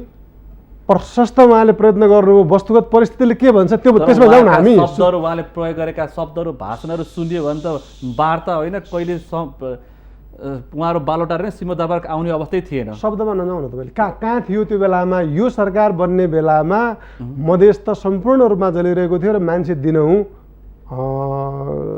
विभिन्न सङ्ख्यामा मरिरहेको अवस्था थियो नि, मधेस जलिरहेको थियो। त्योभन्दा पछि सिँगै नेपालमा ब्लकेड भयो। यी सबै परिस्थितिहरूलाई पार गरेर अगाडि बढ्ने सरकार यही होइन? अनेक ढङ्गले घुँडा टेकाउने भारत जस्तो देशले अब प्रत्यक्ष खुलस्त रूपमा भन्यो भने विषय भइसक्यो। अनि त्यस्तो प्रकारको परिस्थितिलाई सामना गरेर त्यसमा पनि नेपालका सबै पार्टीहरूको विश्वास चाहिँ आर्जन गरेकै हो।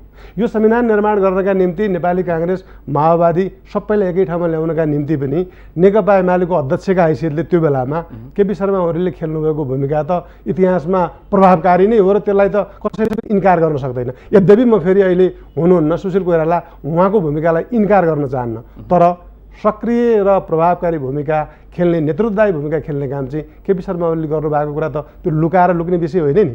त संविधान त्यसरी जारी हो। म अब तपाईँलाई के भनौँ भने केपी शर्मा ओलीले संविधान जारी गर्नका निम्ति प्रभावकारी भूमिका खेल्नुभयो, नेतृत्वदायी भूमिका खेल्नुभयो, त्यो लुकाएर लुक्दैन। त्योभन्दा पछि राष्ट्रियताको जगेर्ना गर्न, राष्ट्रिय स्वाभिमान कायम गर्न, राष्ट्रियतालाई अझ उजागर गर्न, देशको विकास निर्माणका निम्ति नीति तथा कार्यक्रम पढ्नुभयो हुन्छ, त्यो त अकाट्य कुरा हो नि। त्यो तर्क गरेर या त्यसलाई इन्कार गर्न सकिने विषय त होइन नि। त्यसपछि आएको बजेट राजनीतिले अचम्म गर्छ। कुनै समय केपी शर्मा ओलीलाई सदा भारतको नजिक पात्रको रूपमा विश्लेषण गरिन्थ्यो, टिप्पणी गरिन्थ्यो। अहिले फेरि केपी शर्मा ओली सदा ठुला राष्ट्रवादी भए।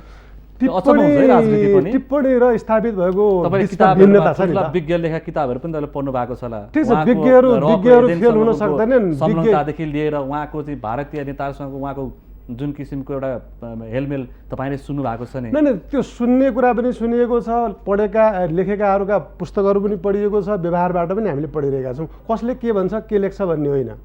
इतिहासमा जुन बेलामा जे कुरा गर्नुपर्ने हो कामबाट के कुरा सिद्ध हुन्छ, कसले के आरोप लगाउँछ भन्ने कुरा महत्त्वपूर्ण होइन। केपी शर्मा ओलीले खेलेको भूमिकालाई अहिले कोट्याउने हो भने त कोट्याउन थापाज्यू फेरि त्यसमा छलफल गरौँ न, तथ्यमा रहेर छलफल गरौँ न। हामी छलफल गर्न तयार छौँ। राष्ट्रघाती सन्धि सम्झौता देवगुरुजी कुन चाहिँ राष्ट्रघाती सन्धि सम्झौता भन्दै हुनुहुन्छ तपाईँ? त्यो विषयमा छलफल गर्नुहुन्छ भने अलग छलफलको विषय बनाउँ न। नेपालमा महाकाली सन्धिको कुरा गर्नुहुन्छ भने त्यता अहिले प्रवेश गर्नुको खास छैन। अनि के कुरा माओवादीहरूले जुन केपी शर्मा होइन, ट्याग जो छ उहाँले म तपाईँलाई विनम्रतापूर्वक अलिकति कुरा मेरो टुङ्ग्याउन बाँकी छ, त्यो टुङ्ग्याउन चाहन्छु। के भने राजनीतिमा एउटा आरोप प्रत्यारोपको पक्ष हुन्छ, अर्को भनेको चाहिँ स्थापित भएको सत्यको पक्ष हुन्छ, उसले खेलिरहेको भूमिका हुन्छ, त्यो सबैले देखेको हुन्छ, त्यो प्रमाणित भएको कुरा हुन्छ। अर्को हुन्छ दस्तावेजको कुरा हुन्छ। राजनीतिक पार्टीको आदर्श के हो, लक्ष्य के हो, उद्देश्य के हो, कार्यक्रम के हो, त्यो दस्तावेजबाट प्रकट भएको हुन्छ।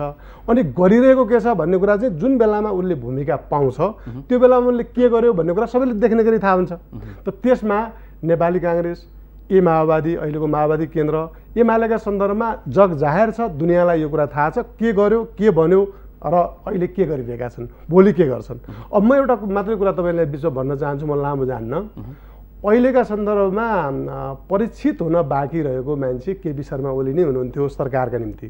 अहिले जो बन्दै हुनुहुन्छ, म आदरणीय सम्मान गर्छु नेताका हिसाबले, पुष्पकमल दाहाल प्रचण्ड, उहाँ प्रधानमन्त्री भइसक्नु भएको मान्छे हो। नयाँ कुरा उहाँका निम्ति केही पनि होइन। होइन, अहिले मैले के गर्दै हुनुहुन्छ त भन्दाखेरि आवश्यकता भनेको तीनटा दल एक ठाउँमा नभइकन नेपाली जनताका आवश्यकताहरूलाई पुरा गर्ने वस्तुगत परिस्थिति छैन। छुट्टा छुट्टै ढङ्गले पनि जान मिल्छ, उहाँले भनेको कुरा म इन्कार गर्दिनँ। प्रतिस्पर्धाबाट बहुमतीय सरकार हुँदैन भन्ने होइन, त्यो सरकारले राम्रो काम गरोस्, प्रभावकारी काम गरोस्, केही पनि आपत्ति छैन। हामीलाई त्यसको आपत्ति धेरै चिन्ताको कुरा होइन। अहिले जो कुरा छ नि, जस्तो स्थानीय निकायको चुनाव गराउनु छ, तीनटा पार्टी त्यहाँ नमिलिकन, कम्तीमा सहमति कायम नगरिकन तपाईँको त्यो जुन स्थानीय तहको पुनर्संरचना गर्ने आयोग बनेको छ त्यहाँ त सहमति चाहिन्छ नि। अनि त्यो मिति जो तय गरिन्छ त्यसमा पनि सहमति चाहिन्छ नि। प्रदेशको फेरि अब सीमाङ्कन गर्नु छ, त्यहाँ सहमति चाहिन्छ नि। ल मधेसकै कुरा गरौँ, उहाँहरू संविधान संशोधन नगरिकन हुँदैन भन्नुभएको छ। संविधान संशोधन गर्नका लागि 2/3 बहुमत चाहिन्छ कि चाहिँदैन? अनि एमालेको अनुपस्थिति त्यहाँ भयो भने, अर्थात् म यसो नभनौँ काङ्ग्रेसकै अनुपस्थिति भयो भने हुन्छ त, अनि माओवादीको अनुपस्थिति भयो भने 2/3 बहुमत पुग्छ त? पुग्दैन। यस कारणले मेरो सार के हो भने अहिले केही समयसम्म एमाले निकालेको पहिलेदेखिको निष्कर्ष के हो भने स्थानीय निकायको निर्वाचन गराउने, प्रदेशको निर्वाचन गराउने, सङ्घीय संसदको निर्वाचन गराउने र अहिलेको संविधान बमोजिमका ऐन कानुनहरू निर्माण गर्ने बेला र समयसम्म, त्यो बेला 1 वर्षको मात्रै पनि हुनसक्छ, छिटो गऱ्यो भने 2 वर्षको लाग्न सक्छ अथवा 3 वर्ष लाग्न सक्छ।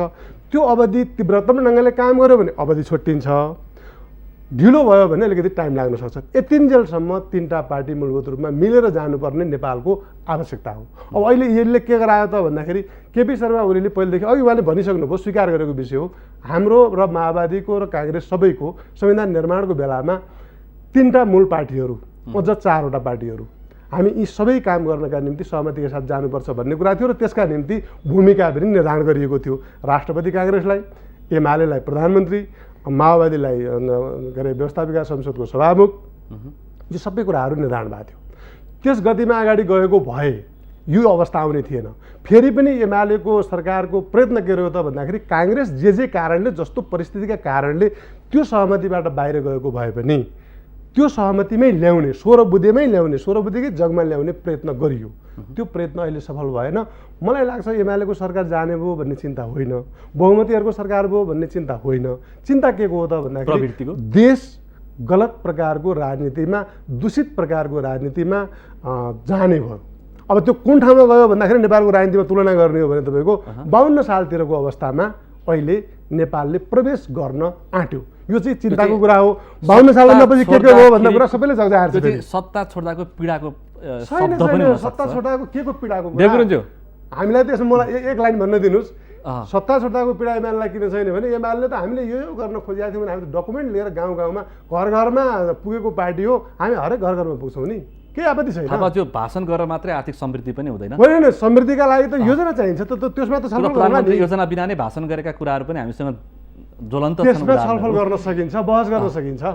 देवगुरुज्यू, यति धेरै एमाले काम गर्दै थियो यो सरकारले, पुष्पकमल दाहालले किन यति हतारो प्रधानमन्त्री बन्न? यो भनिन्छ कि पछिल्लो समय नेपाली कङ्ग्रेसका सभापति शेरबहादुर देउवा र तपाईँहरूकै पार्टीका नेता कृष्णबहादुर महरा भारत दक्षिणबाट फर्केर यसो भ्रमण गरेर आइसकेपछि चाहिँ सरकार परिवर्तनको यो दौडधुप सुरु भएको पनि भन्छन् फेरि यहाँ टिप्पणीकार विश्लेषकहरूले। अब भन्नेले टिप्पणी अब जे पनि गर्न सक्छ, तर यथार्थता के हो त भन्दाखेरि निश्चित रूपले यो ओलीको नेतृत्वको सरकारको समीक्षा गर्दाखेरि, मूल्याङ्कन गर्दाखेरि जुनसुकै पृष्ठभूमिमा सरकार बनेको भए पनि, मेजोरिटीकै सरकार बनेको भए पनि प्रारम्भिक चरणहरूमा एउटा नाकाबन्दीको अवस्थामा, नेपालमाथिको नाकाबन्दीको अवस्थामा सकारात्मक प्रकारको भूमिका निर्वाह भएकै हो। दोस्रो कुरा, अब तेल लगायतका समस्याहरू, जटिलताहरू पैदा भइरहेको अवस्थामा उत्तरतर्फ पनि विकल्पहरू, बाटोहरू खोज्नुपर्छ भनेर चाहिँ मतलब पारावाहनको लगायतका विभिन्न विषयहरूको बारेमा एउटा समझदारी बनाउने प्रयासहरू, पहलहरू भए ती कुरालाई पनि हामीले सकारात्मक रूपले नै लिनुपर्ने हुन्छ। त ती सबै सकारात्मक पक्षका बावजुद पनि अब नकारात्मक पक्ष कहाँ रह्यो त भन्दाखेरि अब संविधानको मुद्दालाई लिएर मधेसी जनजातिहरूसँग जो विवाद पैदा भइरहेको अवस्था थियो, त्यहाँ सहमति र सम्झौताको बाटो जो खोज्नुपर्ने हो, उहाँले संवाद, सम्झौता र सहमतिको बाटो खोज्नुपर्ने हो, त्यो सम्झौताको बाटो खोज्नु भएन। चाहिँ एउटा समस्या, निश्चित रूपले त्यो समस्या। अब त्यो कुरा अब क्याबिनेट प्रणालीमा बढीभन्दा बढी भूमिका त प्रधानमन्त्रीकै हुन्छ, अरू त सहयोगी भूमिका नै हो। सहयोगीको हिसाबले कति सेयर हुनुपर्ने, सहयोगीको हिसाबले संयोजक त पुष्पकमल दाहाल प्रचण्ड नै हुनुहुन्थ्यो। अब यो त यस्तो हो, मतलब पोलिटिकली रूपले एउटा प्रक्रिया त्यो निश्चित रूपले हो, तर चाहिँ आखिरमा प्रधानमन्त्रीय प्रणालीमा क्याबिनेटको प्रणाली भनेर भनेको अन्ततः त प्रधानमन्त्रीले पहल नगरिकन हुँदैन चाहिँ, होइन? त्यस कारणले गर्दाखेरि त्यो हिसाबले सरकारको एउटा सहयोगी घटक भएको हुनाले त्यसले कति हिस्सा चाहिँ तपाईँको जिम्मेवारी लिनुपर्छ त्यो समीक्षा गर्न तयारी। त मूल नेतृत्व अब ओलीजीले गरिरहनु भएको अवस्थामा उहाँले जसरी पहल गर्नुपर्थ्यो त्यो रूपले पहल गर्नु भएन। वार्ता गर्दिनँ भनेर त भन्नु भएन, तर वार्ता गर्ने कुरामा हल्का फुल्का ढङ्गले चाहिँ कुराकानी गर्ने, सङ्घीयताको मुद्दामा संवाद गर्नुपर्ने चाहिँ छ। कमल थापाजीलाई संयोजक बनाएर पठाउने कुरा गर्नुहुन्छ। यस्तै प्रकारका चाहिँ मतलब उहाँको गम्भीरता, धैर्यता देखिएन चाहिँ त्यो चाहिँ, त्यसले गर्दाखेरि त्यो सहमति जुट्न सकेन। एउटा पोइन्ट त्यो। अर्को कुरा, निर्वाचन गर्ने भनेर चाहिँ भन्नुभयो, निर्वाचन निश्चय पनि आवश्यक छ, स्थानीय, प्रदेश र सङ्घीय सबैको आवश्यकता छ 74 सालभित्रमा चाहिँ, अब 74 माघसम्ममा चाहिँ। तर अब निर्वाचनको लागि त आखिरमा राष्ट्रिय सहमति जुटाउनु जरुरी छ, मधेसीसँग पनि सहमति जुटाउनु जरुरी छ, विपक्षमा रहेको नेपाली काङ्ग्रेससँग पनि सहमति जुटाउनु जरुरी छ, अरू दलहरूसँग पनि, र सरकारमा रहेका घटकहरूको बिचमा पनि सहमति जुटाउनु जरुरी छ। राजनैतिक रूपले सहमति जुटाउने कार्य चाहिँ उहाँले बिल्कुलै गर्न सक्नु भएन र खालि चाहिँ फल्ना टाइममा चुनाव गर्ने भनेर चुनावी प्रचारको रूपमा मात्रै गरिरहनु भयो। राजनीतिक रूपले सहमति जुटाउने काम त गर्नु भएन चाहिँ। त्यसले गर्दाखेरि चाहिँ आखिरमा गर्न खोजेको के हो त? निर्वाचन गर्न खोजेको हो कि या निर्वाचनको नारा दिएर चाहिँ तपाईँको चाहिँ निर्वाचनलाई नै प्रक्रियालाई नै बिथोल्न खोज्या हो भन्ने क्वेसन पनि उठ्न सक्ने कुरा आयो। यस्ता कुराहरू पनि रह्यो चाहिँ। अब अर्को कुरा त्योभन्दा नै मेजर कुरा के रह्यो भन्दाखेरि अरू दलहरूलाई सहमतिमा लिनुपर्ने ठाउँमा इभन चाहिँ सरकारमा रहेकै दलहरूको हिसाबले सरकारको कोलिसन पार्टनरकै रूपमा रहेको दल नेकपा माओवादी केन्द्रसँग सम्बन्धित चाहिँ मुद्दाहरूको बारेमा खास गरी बृहत शान्ति संस्थासँग सम्बन्धित मुद्दाहरूको बारेमा चाहिँ मुद्दाहरू यो धमाधम तपाईँका नेता कार्यकर्ता समातिन थालेपछि द्वन्द्वका मुद्दा उल्टिन थालेपछि तपाईँहरू लगायतका नेताहरू समस्यामा पर्न थालेपछि यो विषयमा प्रधानमन्त्री नबोल्दैपछि तपाईँहरू बढी आक्रोश देखियो। नबोलेको कुरा मात्रै होइन, उहाँले चाहिँ यो प्रक्रियामा पहल गरेर क्रियान्वयन गर्ने विषयमा तदारुकता देखाउन सक्नु भएन। त्यस कारणले गर्दा हामीले पटक पटक ताकिदा गऱ्यौँ। विगत कालमा पनि गत लामो समयदेखि सुरुदेखि नै भन्दै आइरहेका छौँ कि यो मुद्दालाई क्रियान्वयन गर्न तयार भएन। कांग्रेसले पनि गर्छ भन्नेमा चाहिँ अब यो मुद्दाको सम्बोधनको हिसाबले अब यस्तो हो, यो मुद्दाको सम्बोधनको हिसाबले भन्नुपर्दाखेरि यो मुद्दा तात्कालीन पुरानो राज्य व्यवस्था र विद्रोही माओवादीको बीचको चाहिँ मुद्दा हो। यो दुईटा पक्षको बीचको मुद्दा हो। यो दुईटा पक्षको बीचको मुद्दा भएको हुनाले चाहिँ दुईटा पक्षको बीचमा मुलुकको अवस्था, स्थिति, राष्ट्रियता सबै कुराले गर्दाखेरि शान्ति सम्झौता गर्नुको विकल्प छैन भनेर बृहत शान्ति सम्झौता गरेको अवस्था हो 10 वर्ष पूर्व चाहिँ।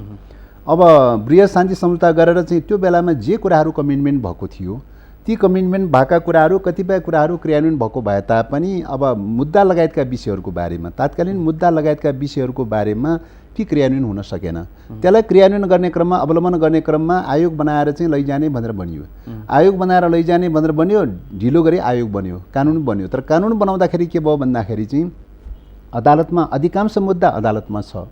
अदालतमा रहेका मुद्दाहरूको बारेमा आयोगले हेर्न पाउने कि नपाउने त भनेर भन्दाखेरि चाहिँ स्वभावतः आयोगले हेर्न पाउनुपर्ने अवस्था हो। तर चाहिँ अब पछिल्लो समयमा अदालतको एउटा आदेशले आयोगले हेर्न नपाउने अथवा अदालतमै निहित रहनुपर्ने भन्ने प्रकारको चाहिँ आदेश भइसकेपछि के भयो त भन्दा ती मुद्दाहरू अदालतमै सीमित रहिरहने, आयोग त क्षेत्र अधिकारविहीन जस्तो हुने भए चाहिँ एउटा त्यो अवस्था भयो। त्यसले गर्दाखेरि आयोगले मेलमिलाप गर्न सक्ने अवस्था पनि रहेन चाहिँ, एउटा त्यो जटिलता पैदा भयो। त्यस कारणले गर्दाखेरि हामीले के आग्रह गऱ्यौँ भन्दाखेरि चाहिँ कानुन संशोधन गर्दा, कानुन निर्माण गर्दाखेरि पनि केही त्रुटिहरू भए ती कुराहरूलाई अब सच्याएर लैजाउँ। सर्वोच्च अदालतको आदेशलाई पनि ध्यानमा राखेर चाहिँ अब सच्याएर लैजाउँ, कानुन सच्याएर लैजाउँ र आयोगलाई क्षेत्र अधिकार सम्पन्न बनाइदिउँ र त्यसो गरेर मेलमिलापको वेबाट लैजाउँ। किन सङ्कलनकालीन न्यायको सिद्धान्त अनुसार त नियमित कोर्टबाट मात्रै गएर त पुग्दैन चाहिँ। त्यसो भएको हुनाले सङ्कलनकालीन विधि अनुसार नै त्यसलाई हल गर्ने कोसिस गरौँ, त्यो रङले जाउँ भनेर पटक पटक आग्रह गऱ्यौँ। सायद 50औं पटक चाहिँ आग्रह भयो, तर पनि त्यो कुरा प्रक्रिया अगाडि बढ्न सकेन चाहिँ। त्यसले गर्दाखेरि अब आवश्यकता के त भन्दाखेरि चाहिँ सबै दलहरूको बिचमा, सबै समुदायको बिचमा सहमतिमा ल्याउनु पर्ने, राष्ट्रिय सहमतिमा ल्याउनु पर्ने आवश्यकता। तर भयो के त भन्दाखेरि सरकारमै रहेको घटकलाई चाहिँ पनि निषेध गर्ने प्रकारको चाहिँ, एकले अर्कोलाई निषेध गर्ने प्रकारको द्वन्द्वकालीन मुद्दा उठाएर निषेध गर्ने प्रकारको स्थिति पैदा भयो। त्यसले गर्दाखेरि राष्ट्रियतामाथिको प्रश्नको बारेमा उहाँको दृष्टिकोण के हो चाहिँ भन्ने गम्भीर प्रश्न उठ्यो। किन त भन्दाखेरि चाहिँ राष्ट्रियताको मुद्दामा सबभन्दा किन त भन्दाखेरि राष्ट्रिय स्वाधीनता भनेर महेन्द्र पछाडिका प्रधानमन्त्री नै केपी शर्मा ओली भनेर समेत अब राष्ट्रियताको मुद्दामा यो परम्परागत खालको मण्डलले कतै उहाँको भिजन चाहिँ कतै मण्डलले राष्ट्रवाद तर्फको चिन्तन त होइन भन्ने प्रकारको देखिन्छ। किन भन्दा राष्ट्रियता भनेर भनेको त आन्तरिक डेमोक्रेसीको मुद्दाहरूलाई एड्रेस गर्ने कुरा, आन्तरिक डेमोक्रेसीका मुद्दालाई एड्रेस गर्ने कुरा र बृहत शान्ति सम्झौतालाई इम्प्लिमेन्ट गर्ने कुरालाई चाहिँ जोड दिनुपर्ने आवश्यकता। त्यसो भयो भने दलहरूको बिचमा सहमति र सहकार्य बढ्छ, विभिन्न समुदायहरूको बिचमा सहमति र सहकार्य बढ्छ, अनि नै बल्ल राष्ट्रियता सुदृढ हुन्छ। त आन्तरिक डेमोक्रेसीलाई चाहिँ विस्थापित गर्दै लैजाने, निषेध गर्दै लैजाने चाहिँ, दलहरूलाई पनि एकले अर्कोलाई सिद्ध्याउने र निषेध गर्ने वेबाट जाने भयो भने त त्यसले त राष्ट्रियतालाई सुदृढ गर्ने कुरा भने राष्ट्रियतालाई कमजोर पार्ने प्रकारको भूमिका निर्वाह हुन जान्छ। तपाईँहरूको चिन्ता भनेको स्थानीय निकायको निर्वाचनमा एमालेसँग सँगै गयो भने दुई कम्युनिस्ट पार्टीहरूको अवस्था अथवा एमालेको लोकप्रियता बढ्दो देखिएको छ यो ग्रास लेभलमा। त्यसकारण तपाईँको चिन्ता स्थानीय निकायको निर्वाचनमा हामीलाई समस्या पर्छ भन्ने नै अर्को चिन्ता पनि हो। निर्वाचनको प्रश्न समस्या र नसमस्याको प्रश्न होइन, एउटा दललाई दुईटा दललाई के समस्या पर्छ होइन, प्रश्न यो एउटा दललाई दुईटा दललाई के समस्या पर्छ र पर्दैन भन्ने प्रश्न भन्दा पनि निर्वाचन भनेर भनेको एउटा आम राष्ट्रिय अभियान हो, डेमोक्रेटिक अभ्यासको एउटा आम राष्ट्रिय अभियान हो। त्यो राष्ट्रिय अभियान सञ्चालन गर्दाखेरि फ्री र फेयरली चाहिँ राष्ट्रिय अभियान सञ्चालन गर्दाखेरि सबै राजनीतिक शक्तिहरूको बिचमा यो गेमको लागि, यो प्रक्रियाको लागि सहमति गर्नुपर्ने हो कि होइन चाहिँ, होइन? त्यो पोलिटिकल सहमति पनि छैन, एउटा पोइन्ट थियो। दोस्रो कुरा विधिको हिसाबले हेर्दाखेरि पनि पुनर्संरचना आयोग बनेको छ, त्यसको टाइम फ्रेम चाहिँ तपाईँको फागुनसम्म टाइम फ्रेम छ, मङ्सिरमा चुनाव गर्छु भनेर भन्नुहुन्छ। अनि कसरी मिल्छ त? कि त पुरानै संरचनाको चुनाव गर्नु पर्यो? पुरानो संरचनाको चुनाव गर्ने हो भने नयाँ संविधान किन बनाउनु भयो भन्ने कुरा आउँछ, किन के को लागि चाहिँ संविधान भन्ने कुरा आउँछ फेरि चाहिँ। त्यस कारणले गर्दाखेरि यो कन्ट्रोभर्सियल भयो। नयाँ संरचना अनुसारको चुनाव गर्ने हो भने चाहिँ फागुनसम्म त टाइम फ्रेम पुनर्संरचना आयोगको चाहिँ। अब पुरानो संरचना बनाउने हो भने त नयाँ संविधानलाई नै निषेध गरेर जाने कुरा आउँछ यो त चाहिँ। त्यस कारणले गर्दा यो मिलेन। त्यसले यस्तो खालको चाहिँ तपाईँको विरोधाभासपूर्ण प्रकारको जो अभिव्यक्तिहरू दिइरहनु भएको छ, त्यसले चाहिँ यो संहिताप्रतिको उहाँको कन्सेप्ट के हो भन्ने क्वेसन पनि उठाइरहेको चाहिँ छ हैन। त्यसो भए हुनाले चाहिँ यी सबै कुरालाई हेर्दाखेरि राष्ट्रियताको प्रश्नको बारेमा, डेमोक्रेसीको प्रश्नको बारेमा जुन खालको प्रतिबद्धता उहाँमा हुनुपर्ने हो त्यो सिन्सियरनेस हुन सकेन। त्यो प्रश्न त देव गुरुङ तपाईँलाई पनि लाग्छ नि? तपाईँहरू राप्रपा नेपाल, चित्रबहादुर केसीको राष्ट्रिय जनमोर्चा जस्ता पार्टीहरूसँग सहकार्य गरेर सरकारमा जाने भनिसकेपछि उहाँहरूको संहिता, उहाँले बुझेको संहिता, उहाँले संहिताको बारेमा, संहिता विरुद्ध दिएको अभिव्यक्ति सुन्यो भने त तपाईँहरूप्रति शङ्का गर्ने अवस्था छ नि त। अब निश्चित रूपले सरकार गठनको बेलामा कुन कुन दलहरू बिचमा कोलिसन भयो, एउटा पृष्ठभूमिमा जे जस्तो पृष्ठभूमिमा भए पनि कोलिसन भयो। संहिताको बारेमा, संविधानको बारेमा आफ्ना आफ्ना कन्भिक्सनहरू होलान्।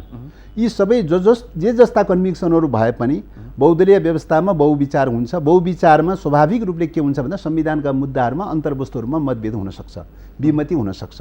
यी सबै विमतिका बावजुद पनि मुलुकको निम्ति चाहिँ तपाईँको राष्ट्रिय सार्वभौमसत्ताको रक्षा गर्नुपर्ने, मुलुकको स्वाधीनताको रक्षा गर्नुपर्ने, सबैको बिचमा कुनै न कुनै रूपमा एउटा बटम लाइनमा त सहमति र सहकार्य गरेर जानुपर्ने आवश्यकता हो नि। त्यसो गर्न सक्यौँ भने मात्रै फरक रहेका मतहरूलाई पनि एउटा ढङ्गले व्यवस्थापन गर्ने, एउटा ढङ्गले बहस छलफल अन्तर्क्रिया गर्दै गर्दै लगेर चाहिँ भविष्यमा संविधानमा कहाँ परिवर्तन गर्न सकिन्छ, सुधार गर्न सकिन्छ, सकिँदैन आदि कुराहरू चाहिँ बहसमा चाहिँ जान्छ। आन्तरिक डेमोक्रेसीसँग जोडिएका मुद्दाहरूको बारेमा। अर्को कुरा समग्र रूपले राष्ट्रियताको मुद्दाको बारेमा यो सङ्कलनकालीन अवधिमा एउटा सहकार्यको प्रक्रियाबाट गयो भने सापेक्षिक रूपले मुलुकको स्वाधीनतालाई रक्षा गर्ने सवालमा बल पुग्छ भन्ने कुरा हो। त त्यस कारणले गर्दाखेरि अब यो सवालमा अहिले जस्तो मिनेन्द्रजीले भन्नुभयो एउटा अब यो पक्ष र प्रतिपक्षको मोडेलबाट चाहिँ जानुपर्छ भनेर हामीले संविधान बनायौँ भनेर जो भन्नुभएको छ, निश्चित रूपले लङ टर्मको हिसाबले लामो समय राष्ट्रिय सहमतिको सरकार भनेर लङ टर्मको हिसाबले यो कुरा गरेको तपाईँलाई पनि थाहा छ नि? कति महिना उहाँ राष्ट्रिय सहमति सरकार भनेर हिँड्नुभयो तपाईँलाई थाहा छ नि? त्यसो भए त किन त्यो आवश्यक थिएन नि? हैन, त्यही त अब यो भनिरहनु आवश्यक थिएन। त्यही बेला नि बहुमतीय सरकारको लागि प्रक्रिया सुरु गरेको भए त ओली सरकार यति लामो समय टिक्दैन थियो। अब बहुमतीय प्रणाली भनेर भनेको बाध्यात्मक उपज हो भन्ने लाग्छ हैन। अब विकल्प नभएपछि, तत्काल सहमति नभएपछि, विकल्प नभएपछि रिक्त रूपले रहने कुरा त भएन, बाध्यात्मक रूपले त जानुपर्ने स्थिति आउन सक्ला। समस्या नि यो कागज पहेँलो भनेर, कागज पहेँलो थाहा छ, त्यही पनि सेतो चाहिँ होइन भन्ने किसिमको जुन उत्तर आउँछ एउटा नौलो पाराले। हैन, यो त तर्कलाई तर्क गर्ने कुरा भयो, यथार्थताको कुरा हो। सातबुधे सहमतिमा नयाँ कुरा केही पनि छैन। पहिलो कुरा सुन्नुहोस् है, अलिकति एउटा कुरा उठाएको छ। तपाईँले पनि भनिराख्नु हो, कर्णबहादुरजीले पनि भन्नुभयो, मैले भन्नुपर्छ 62 सालदेखि अहिलेसम्म एउटा सानो अवधि बाबुरामजी प्रधानमन्त्री भएको एउटा समय, पुरै समय होइन, एउटा समय मात्रै बाहेक नेकपा एमाले कहिले पनि सरकारभन्दा बाहिर बसेको छैन। अहिलेसम्म कुनै पनि उहाँहरू बसेको सरकार सहमतिको सरकार होइन, सबै बहुमती सरकार हो। सबै थरीको सरकार बस्नुभएको छ उहाँहरू। सरकार बाहिर जानु भएन अहिलेसम्म। अब अहिले जाने परिस्थिति बन्दैछ। त्यो कारणले जे भन्नु होला, के अरे पुष्पकमल दाहालजीलाई प्रधानमन्त्री मानेर पनि बस्नुभयो, काङ्ग्रेसको समर्थनमा आफ्नो प्रधानमन्त्री बनाएर पनि बहुमती सरकारमा बस्नुभयो, माओवादीको समर्थनमा आफ्नो पार्टीको नेतालाई प्रधानमन्त्री बनाएर पनि बस्नुभयो, हाम्रो नेतृत्वलाई समर्थन गरेर पनि सरकारमा बस्नुभयो, अहिले माओवादीको समर्थन लिएर पनि सरकारको नेतृत्व गर्नुभयो। सबै खाले बहुमतीय सरकारमा उहाँहरू बसिसक्नुभयो। आफ्नो नेतृत्व, अर्काको नेतृत्व, काङ्ग्रेसको समर्थन, काङ्ग्रेसलाई समर्थन, माओवादीलाई समर्थन, माओवादीको समर्थन, सबै खाले बहुमतीय सरकारमा बस्नु। निर्वाचनमा संविधान सभाको दोस्रो निर्वाचनमा के भन्न जानुभयो? लोकतन्त्रवादीलाई 2/3, हाम्रो पार्टीलाई बहुमत दियो भन्नुभयो। उहाँहरूको अहिले पनि घोषणापत्र पढ्नुहोस् भने उहाँहरूको बडो सुविचारित कुरा के हो भन्दा सरकार बनाउन बहुमत चाहिन्छ, संविधान बनाउनलाई सर्वसम्मति 2/3 चाहिन्छ भनेर। त्यही मान्यता अनुरूप के त सरकार बनाउने कुराको लागि बहुमतको बाटो जाने हो। संविधानलाई संशोधन गर्ने अहिले तपाईँले उठाउनु भएको कुराहरूमा सबै पार्टीहरू एक ठाउँ हुनुपर्छ। उहाँहरूलाई पनि एक ठाउँमा ल्याउँछौँ। उहाँहरू पनि पहिले पनि हामी पनि तयार थियौँ। अस्ति यही संविधानको पनि संशोधन भइसक्यो नि। म मुख्य संशोधनकर्ता भएको एउटा संशोधन भइसकेको छ। त्यसैले त्यो बेला हामी विपक्षमा थियौँ। हामी विपक्षमा थियौँ, उहाँहरू सरकारमा हुनुहुन्थ्यो, उहाँहरू दुवै पार्टी सरकारमा हुनुहुन्थ्यो, हामी विपक्षमा हाम्रै संशोधनलाई स्वीकार गरिकन पनि यही संविधानको संशोधन भइसकेको छ। संविधान बन्यो नै देव गुरुङजीहरूको पार्टी विपक्षमा हुँदाखेरि, त्यसैले यो सत्ता पक्ष विपक्षलाई संविधानसँग नजोड्नु, संविधानमा हामी सबै एक ठाउँमा हुनुपर्छ। अहिले 2/3 त के झन्डै 90%को 85-90%को समर्थन हुँदा त संविधानमा केही असहमतिहरू रहँदाखेरि झन्झटहरू बाँकी छ। त्यसैले उहाँहरूलाई पनि चित्त बुझाएर उहाँहरूले ठ्याक्कै भने जस्तो हुन्न, तर उहाँहरूलाई पनि काहीँ न काहीँ सम्बोधन गरेर एउटा सर्वस्वीकार्य संविधानलाई बनाउनु छ भन्ने मान्यता राख्छौँ हामी। अब देशप्रेमको कुरा चाहिँ धेरै नगरे हुन्छ। हेर्नुहोस्, देशप्रेमको कुरा किन गर्नु भएन भने मधेसीसँग वार्ता नगर्ने, विदेशीलाई यो विषयमा वार्ता गरेर यसरी टुङ्ग्याउन तयार छौँ भनेर लावा लस्कर लिएर जाने, विदेशीका लावा लस्कर लिएर जाने, संविधान यसरी संशोधन गर्छु भनेर देशको मधेसीसँग वार्ता नगर्ने, अर्कोलाई हेर्नुहोस् औँला देखाएर देशभक्तिमाथि क्वेसन नगरौँ। यो अहिले सामान्य रूपमा बहुमतीय प्रक्रियाबाट सरकार बन्ने र नयाँ बन्ने, पुरानो जाने प्रक्रिया त्यसलाई त्यसै रूपमा स्वीकार गर्नु। संविधान बनाउने कुरामा सबै पार्टीहरू साथ चाहिन्छ। भूकम्प पीडित जनतालाई पुनर्निर्माणमा सहयोग पुर्याउने कुराका लागि सत्ता र प्रतिपक्ष नीतिगत तहमा एक ठाउँ मिल्नुपर्छ। हिजो पनि मिल्नु पर्थ्यो, आज पनि मिल्नु पर्थ्यो। हामी सरकारमा गयौँ प्रतिस्पर्धामा त्यो स्वाभाविक हो, सरकार ढल्छ, बन्छ, अर्को नयाँ बन्छ, अर्को नेतृत्व गर्छ, त्यो स्वाभाविक पनि हो। तर म तपाईँलाई दृष्टान्त राख्छु। 2007 सालदेखि हामी 2015 साल कालको सङ्क्रमण काल हेरौँ, 15 देखि 17 सम्मको प्रजातान्त्रिक काल हेरौँ, 17 देखि 46 सम्मको दलविहीन पञ्चायत काल हेरौँ, 46 देखि 59 सम्मको प्रजातान्त्रिक काल हेरौँ, र त्यसपछि 59 देखि 63 सम्मको र अहिलेको अवस्था हेर्दाखेरि सधैँ अस्थिरता। तपाईँको उमेर कति वर्ष छ? मेरो उमेर 60 पुग्नुभयो। तपाईँले राजनीति सुरु गरे कति वर्ष भयो? म सबभन्दा पहिलोपल्ट जेल परेको 33 सालमा, आज 40 वर्ष अगाडि सबभन्दा पहिले 40 वर्ष अगाडि तपाईँले आर्थिक समृद्धिको मुद्दा बोकेर तपाईँ राजनीतिमा आउनुभएको हो। सुन्नुहोस्, तपाईँले भने मलाई मेरो चिन्ता भनेको अस्थिर राजनीतिबाट हामी कहिलेसम्म बाँच्ने? तपाईँको चिन्तालाई मेरो मात्र, म त एउटा प्रतिनिधि पात्र मात्र। मेरो पालो आयो कि तपाईँले पनि भन्न बाँकी छ भने म सुन्छु एकछिन। यो क्वेसन तपाईँलाई हो, मलाई भन्नु दिनुहोस् न जवाब। तपाईँको चिन्ता म पनि त्यो चिन्ता राख्छु।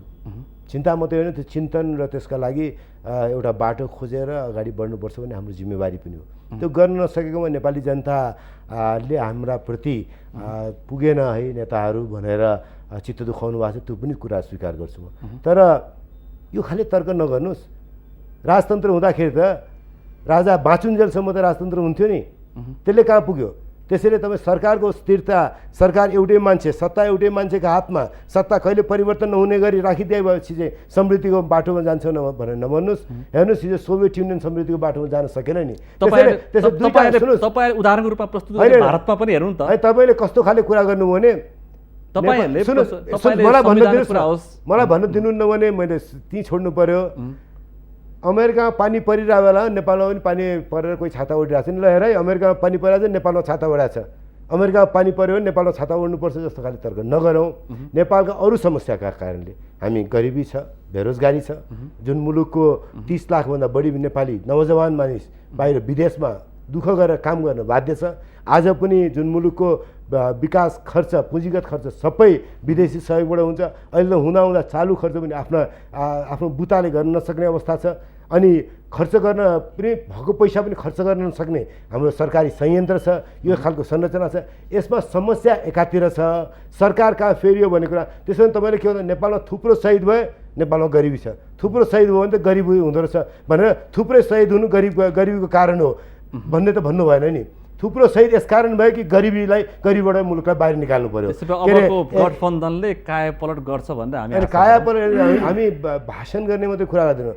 हेर्नु, समृद्धिको यात्राका लागि, साझा समृद्धिको यात्राका लागि दलहरूका बिचमा अहिले पनि काहीँ न काहीँ किनकि लक्ष्य के हो त? म तपाईँसँग सँगै बसेर अहिले भन्न तयार छु कि अहिले सरकार बनोस्, पछि सरकार बनोस्, लक्ष्यको बारेमा सबै दलहरू एक ठाउँमा उभिनु पर्ने हुन्छ। त्यो लक्ष्यलाई कसरी कार्यान्वयन गर्ने विषयमा हामी फरक ठाउँमा होला। आज भूकम्प पीडित जनतालाई पुनर्निर्माणको लागि सहयोग गर्ने कुरामा सत्ता र प्रतिपक्ष निर्देशक समितिमा सँगै बस्ने हो, कार्यान्वयन सरकारले गर्ने हो। त्यसैले अहिलेको यात्राबाट अगाडि जाने कुराका लागि एउटा खालको सहमति होला। त्यो भनेको सरकारमा मिलेर सबै बस्नुपर्छ, सबैले बाँडेर खानुपर्छ भन्ने निष्कर्षमा नपुगिदिनुहोस्। त्यो बाटो रोज्या होइन, हामीले संविधानले रोज्या बाटो होइन। नेपालमा अकण्टक रूपमा 250 त्यो बिचको 103 वर्ष राणा शासन भयो, 104 वर्ष अनि त्यो भए बापतमा समृद्धि फेला पऱ्यो त हाम्रो मैले त्यो खालको स्थिरताले त हामीलाई बिगार्यो नि, त्यो स्थिरताले हुँदो रहेछ भन्ने। मैले भन्न खोजेको चाहिँ 7 सालदेखि 73 सालसम्म आइपुग्दाखेरि सधैँ किन अस्थिरता हामी बोकिरहने भन्न खोजेको मेरो अस्थिरता यसकारण भयो कि नेपालमा के लोकतन्त्र थिएन, अस्थिरता यसकारण भयो कि राजतन्त्र नेपालमा लोकतन्त्र ल्याउने कुराले बाधक रह्यो। हामी गणतन्त्रमा आयौँ, गणतन्त्र आएको हामी 13 वर्ष पार गऱ्यौँ, अवस्था त्यही नै छ। अस्थिरता यसकारण भयो कि नेपालमा के भन्दाखेरि एकात्मक राज्य व्यवस्थाले नेपालको विकासमा अगाडि बढ्न सकेन। अस्थिरता यसकारण भयो कि नेपाल बहुभाषिक बहुसांस्कृतिक बहुधार्मिक मुलुक हो, यसमा सबै जात जाति भाषा भेष संस्कृतिका मान्छेहरूलाई राज्यमा बलियो उपस्थिति गराउन, राज्यका नीतिहरू उनी सबैलाई सम्बोधन गर्ने खालको उनको पीर मार्का हेर्ने खाले बनाउन सकिएन। त्यसले गर्दाखेरि अस्थिरता हो। अस्थिरताको कारण अर्को छ, त्यो अस्थिरताको कारणलाई सम्बोधन गर्नका लागि हामीले नयाँ संविधान बनायौँ। संविधानको जगमा उभिएर अब साझा समृद्धि मात्रै पनि भन्दैन, साझा समृद्धिको यात्रा सुरु गर्नु छ। अब यतिखेर मैले एउटा कुरा भनेर मैले टुङ्ग्याउँछु, मलाई तपाईँले बिदा पनि दिनुपर्ने हुन्छ। मलाई अब बिदा दिनुहोस्, किन भन्दा मैले जानुपर्छ, संसदको 3 बजेदेखिको संसद चल्ने हो। त्योभन्दा अगाडि अब उहाँहरू त सत्तामा भइरहेको दल भयो, हामी सत्ता बदल्न लागिहाल्ने, मेरो केही जिम्मेवारी छ, त्यस कारण मैले जानुपर्ने हुन्छ मेरो पार्टीको केही कामको लागि। धेरै म बस्न सक्छु कुरा गर्नुहोस् मलाई, अनि त्यसमा केही बाँकी छ भने उहाँलाई सोधेपछि मलाई सोध्नु मलाई बिदा दिनुहोस्। थापाज्यू, त्यसो भएदेखि तपाईँहरूले पनि छोड्नुपर्ने अवस्था यस कारण रहेछ। डाक्टर साहबले भने पनि सुन्नुभयो, त्यसरी देव गुरुङजीले भने पनि सुन्नुभयो। तपाईँले बसेर त कामै रहन्छ नि, ओली सरकारले त खासै केही गरेकै रहन्छ, ओली सरकारले ठाउँ मात्रै उगटेको रहेछ। राष्ट्रियता मुद्दा पनि उहाँ उठाउनु पर्यो, डाक्टर साहबले खोको राष्ट्रियताले काम नगरिरहेछ भन्नुभयो। हुन त यहाँ केपी शर्मा ओलीलाई सुन्दा ठुलो राष्ट्रवादी नेताको रूपमा अहिले चित्रित गर्ने अवस्था छ। हामी सार्वजनिक सञ्चार माध्यममा अहिले बोलिरहेका छौँ र हामीले बोलेका कुराहरू थुप्रै नेपाली जनताले सकेसम्म यसको एक्सेस जहाँ छ सबैले सुनिरहेका छन्। त्यस कारणले गर्दा के कुरा ठिक बोल्यौँ के कुरा बेठिक बोल्यौँ भन्ने प्रकारको कुरा पनि हामीले हेक्का राख्नुपर्छ भन्ने मात्रै म ठान्दछु। अब यो सरकार अहिले अघि जो तपाईँले भनिरहनु भएको थियो, अहिले जो छलफल चलिरहेका छ, नेपालमा अनेक कारणले गरिबीको पछौटेपनको हामी विकसित नहुनुका धेरै कारणहरू छन्। धेरै कारणहरू मध्येमा एउटा कारण भनेको तपाईँले अघिदेखि उठाइरहनु भएको राजनीतिक स्थायित्व नहुनु पनि हो। त्यो लोकतन्त्र सहितको राजनीतिक स्थायित्व, फेरि त्यसमा कुनै कन्फ्युज नहोस्। अब अहिले दुर्भाग्यवश अब यो आरोपित गर्न मलाई मन त थिएन, तथ्यले त्यो देखाउँछ। लोकतान्त्रिक व्यवस्था एकपटक 7 सालमा आयो र 7 सालदेखि 15 सालसम्मको सबै अवधि चाहिँ नेपाली काङ्ग्रेस, अहिले वामपन्थीहरू कम्युनिस्टहरू जसलाई भनिन्छ, तिनीहरूको त्यो बेलामा अहिलेको जस्तो प्रभावकारी भूमिका थिएन। दुर्भाग्यवश के भन्नुपर्छ भने 2/3 बहुमतको सरकार पनि लोकतन्त्रको दिशामा लोकतन्त्रका विश्वव्यापी मान्यताहरूलाई स्थापित गर्ने गरी त्यो प्रमाणित गर्न नसक्ने दायित्व र जिम्मेवारी प्राप्त भएर पनि त्यो नेपाली काङ्ग्रेस नै थियो, त्यो स्थापित भएको सत्य। त्योभन्दा पछि बहुदलीय व्यवस्था आयो 2048 सालमा, पहिलोपटक बहुमतको सरकार थियो। त्यो बहुमतको सरकार पनि ठिक ढङ्गले सञ्चालन नगरिकन 51 सालमा नेपाली काङ्ग्रेसभित्रकै आन्तरिक मतभेदका कारणले गर्दाखेरि एकैछिन म तपाईँलाई भन्न दिनुहोस्, त्यति मात्रै म भन्छु। अब 51 सालको त्यो राजनीतिक अस्थिरताको कारक नेपाली काङ्ग्रेस नै बन्यो। त्योभन्दा पछि 56 सालको स्थिति एउटा के थियो भने त्यो चाहिँ एकदमै महत्त्वपूर्ण छ। नेकपा एमाले 56 सालमा भएको निर्वाचनमा किन समेत सामेल भएको थियो भने त्यो बेलाको लोकतान्त्रिक व्यवस्थाका विरुद्धमा ठुलो षड्यन्त्र भइरहेको थियो। काङ्ग्रेससँग मिलेर एमाले शिरदेखि तिरसम्म विभाजित भएको, त्यत्रो ठुलो विभाजनलाई पनि सहेर नेकपा एमाले त्यो चुनावमा सामेल भयो, जसका कारणले गर्दाखेरि एकैछिन अब योभन्दा पछि अझ पछिल्लो कालमा पनि 56 सालको चुनावमा पनि नेपाली काङ्ग्रेसले बहुमत हासिल गरेका थियो। नेपाली काङ्ग्रेसभित्रकै मतभेदका कारणले गर्दाखेरि त्यो संसद भङ्ग गर्ने काम पनि नेपाली काङ्ग्रेसले गरेका थियो। एउटा समस्या के भयो त भन्नुहुन्छ भने अहिले पनि उहाँहरू जे भनिरहनु भएको छ, राजनीतिक अस्थिरताको मूल कारक नै नेपाली काङ्ग्रेस ठुलो पार्टी छ, उसको लोकप्रियतामाथि मेरो कुनै पनि प्रश्न छैन, उसको लोकतन्त्रप्रतिको विश्वासप्रति मैले प्रश्न उठाउन चाहन्न। तपाईँका फेरि आउँछु त्यसैले यो स्थिति भनेको चाहिँ यो प्रश्न फेरि आउँछु। डाक्टर साहब एकैछिन, डाक्टर साहब एकैछिन हामी ब्रेकमा जान्छौँ, ब्रेकपछि हामी तपाईँलाई बिदा दिन्छौँ। हामी डाक्टर साहब तपाईँ यतिखेर माउन्टेन टेलिभिजनको यो नियमित प्रस्तुति आजको सन्दर्भ हेर्दै हुन्छ। आज सन्दर्भमा पालो भएको छ छोटो विश्रामको।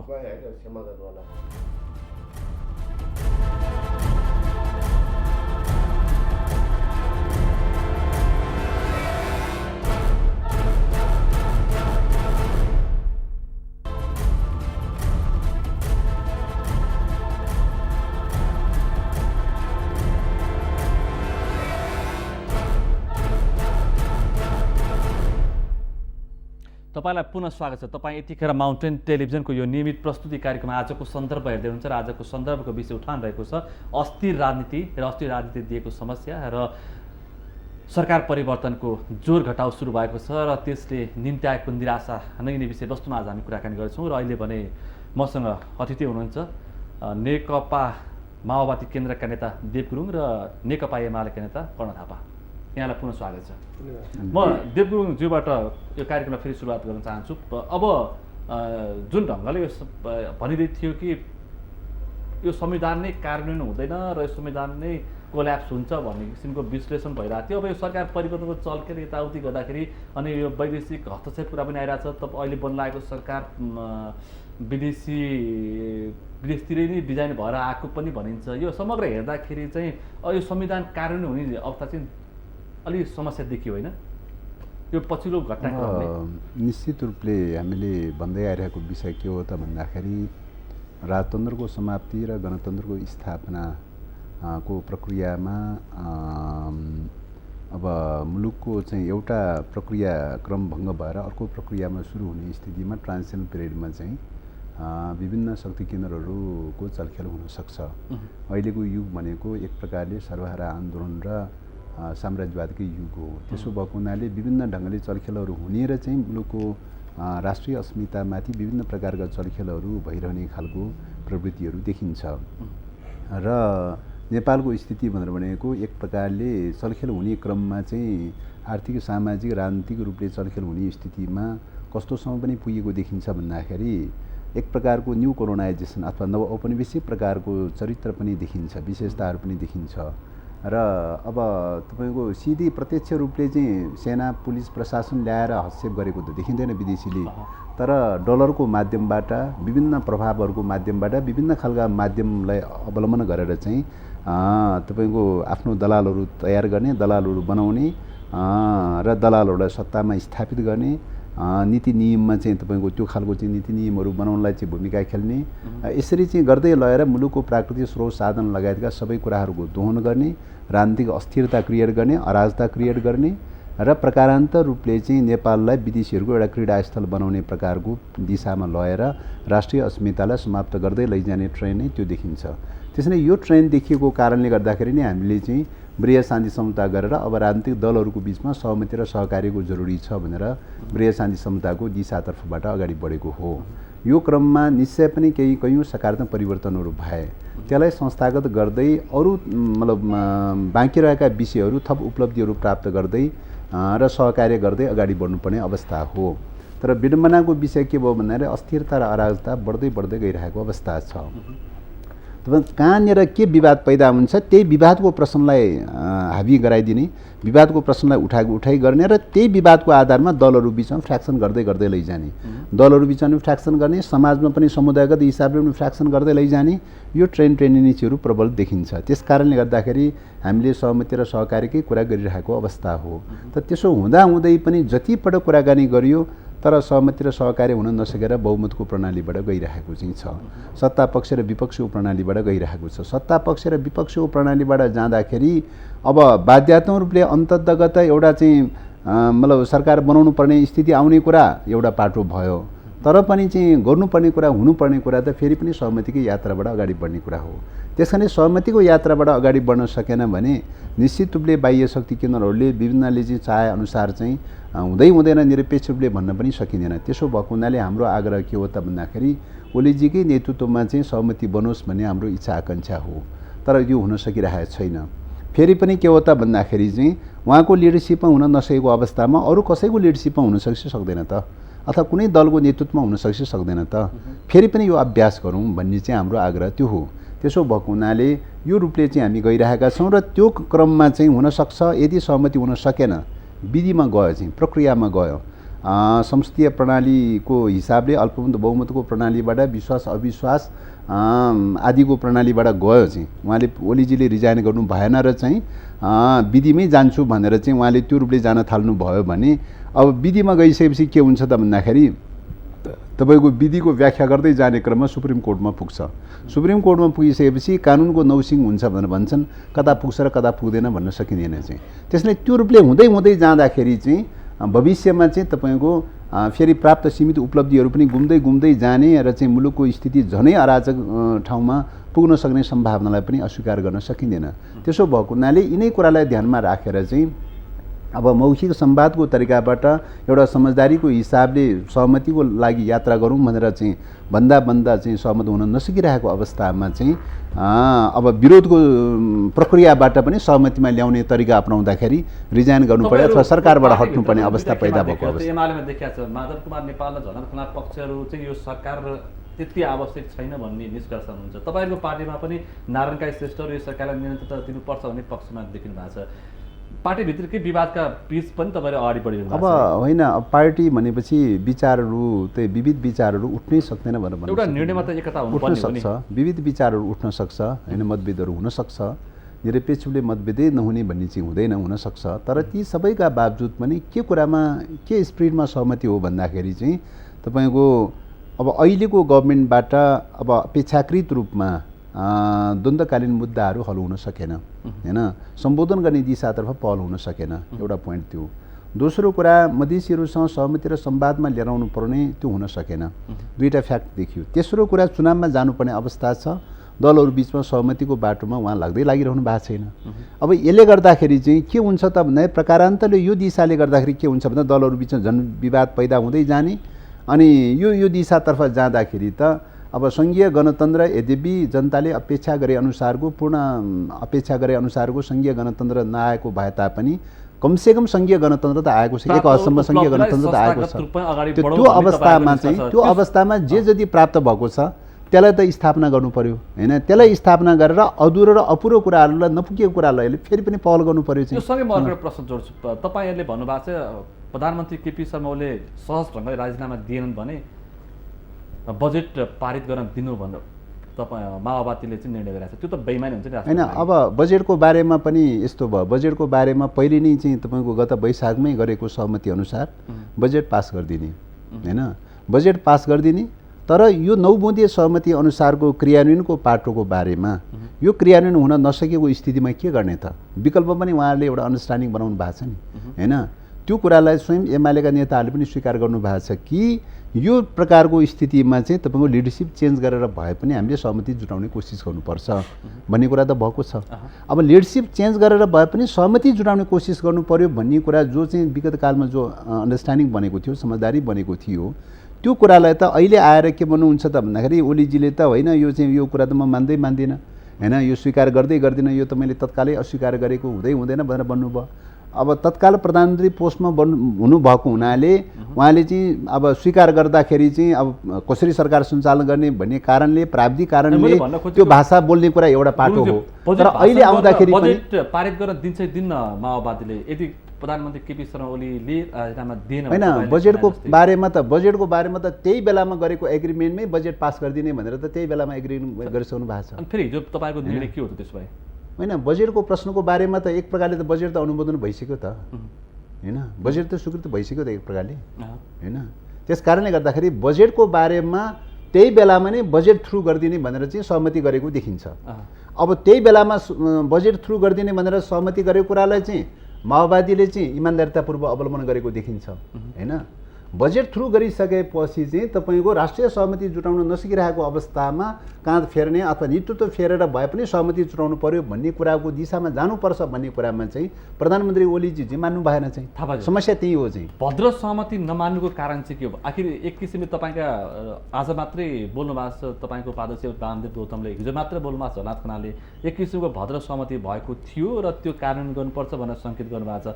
झलनाथ खनाल त यतिसम्म भन्नुभएको छ कि सरकार परिवर्तन हुनु संसदीय व्यवस्थामा सामान्य प्रक्रिया भन्नुभएको छ। भनेपछि एमाले त एउटा सहमति त कार्यान्वयन गर्ने प्रक्रिया त अगाडि बढाउनु पर्थ्यो नि, त्यो चाहिँ किन चाहेका केपी शर्मा ओलीले? म तपाईँलाई त्यसमा आउँछु। त्योभन्दा अगाडि अलिकति जोड्न चाहन्छु। अघि देव गुरुङजीले उठाउनु भएको कुरा र तपाईँले सोधिरहनु भएको कुरा थियो, अहिलेको यो सरकार परिवर्तनको मूलभूत जरो अन्तै छ। त्यसमा थोरै पृष्ठभूमि तपाईँलाई भन्न म चाहन्छु, छोटकरीमा, लामोमा जान्न। संविधान जारी गर्ने बेलामा नै अहिलेको जुन शक्तिले खेल खेलिरहेको थियो, दुईटा प्रकारका शक्ति नेपालमा छन्। एउटा लोकतान्त्रिक व्यवस्था सुदृढ ढङ्गले अगाडि बढोस्, सहज ढङ्गले अगाडि बढोस् भन्ने एउटा मत र मान्यता छ र एउटा शक्ति त्यस्तो निर्माण भएको छ जनमत। अर्को शक्ति चाहिँ अस्थिरतामा खेल्ने, अराजकताको स्थिति उत्पन्न भयो भने आफ्ना स्वार्थ पूर्ति गर्न सकिन्छ भन्ने प्रकारको मनोविज्ञान राख्ने त्यो प्रकारको शक्ति पनि निरन्तर रूपमा छ। त्यसले सबभन्दा पहिले संविधान जारी नेपालमा नहोस् भन्ने चाहिरहेको थियो अनेक मुद्दामा, अनेक विषयवस्तु उठाएर। नेपालका राजनीतिक पार्टीहरूले लोकतान्त्रिक संविधान जारी गर्न सक्दैनन्, नेपालको लोकतान्त्रिक व्यवस्था सही ढङ्गले सञ्चालन गर्न सक्दैनन् भन्ने प्रमाणित गर्न ऊ चाहन्थ्यो। त्यो दुईटा कुरामा ऊ असफल भयो। त्योभन्दा पछि के भयो त भन्दा बनिरहेको सरकारलाई अब बन्यो संविधान त अत्यन्त उत्कृष्ट र लोकतान्त्रिक संविधान बनाएको छ, विश्वकै नमुनायोग्य संविधान बनाएको छ। यो संविधान बमोजिम नेपालका सबै राजनीतिक पार्टीहरू 16 बुँदेको जगमा उभिएर अगाडि बढ्यो भने देश त अर्कै बाटोबाट अगाडि जान्छ, अराजकताको बाटोमा जाँदैन, अस्थिरताको अन्त्य हुन्छ र नेपालको समृद्धिको बाटो प्रारम्भ हुन्छ। अब यो चिन्ता गरेको शक्तिले गर्यो के त भन्दाखेरि अनेक बाहना र नाममा काङ्ग्रेसलाई पहिलोपटक त्यो कित्ताबाट, राष्ट्र निर्माणको किताबाट उसलाई अलग पारिदियो। पहिलो एउटा पाटो त्यो सकियो। त्योभन्दा पछि के गर्यो भन्दा त्यो सरकार बनिसकेपछि अब यसलाई कसरी असफल तुल्याउने, कसरी घुँडा टेकाउने, कसरी आफ्ना कुरा मान्य बनाउने भन्दाखेरि ब्लकेटको स्थितिलाई सिर्जना गर्यो र मधेसमा एउटा आगो लगाउन सुरुवात भयो। ठुलो एउटा ध्वंसको चक्रव्यूह बनाइयो। त्यो सबै जे चकनाचुर भयो। अनि त्यसैले समस्या पनि छन् नि त्यसरी होइन, मधेसको समस्यालाई म त्यसमा आउँछु। मलाई कुरा गर्न दिनु। म मधेसको समस्यालाई म सम्बोधन गर्नु हुँदैन भन्ने होइन, समस्या देशैभरि छन्। अहिलेको मूलभूत रूपमा के हो भने बनेको संविधानले मधेसका समस्या सिर्जना गराएको होइन, नेपाली समाजका समस्याहरू पहिलेदेखि नै छन्।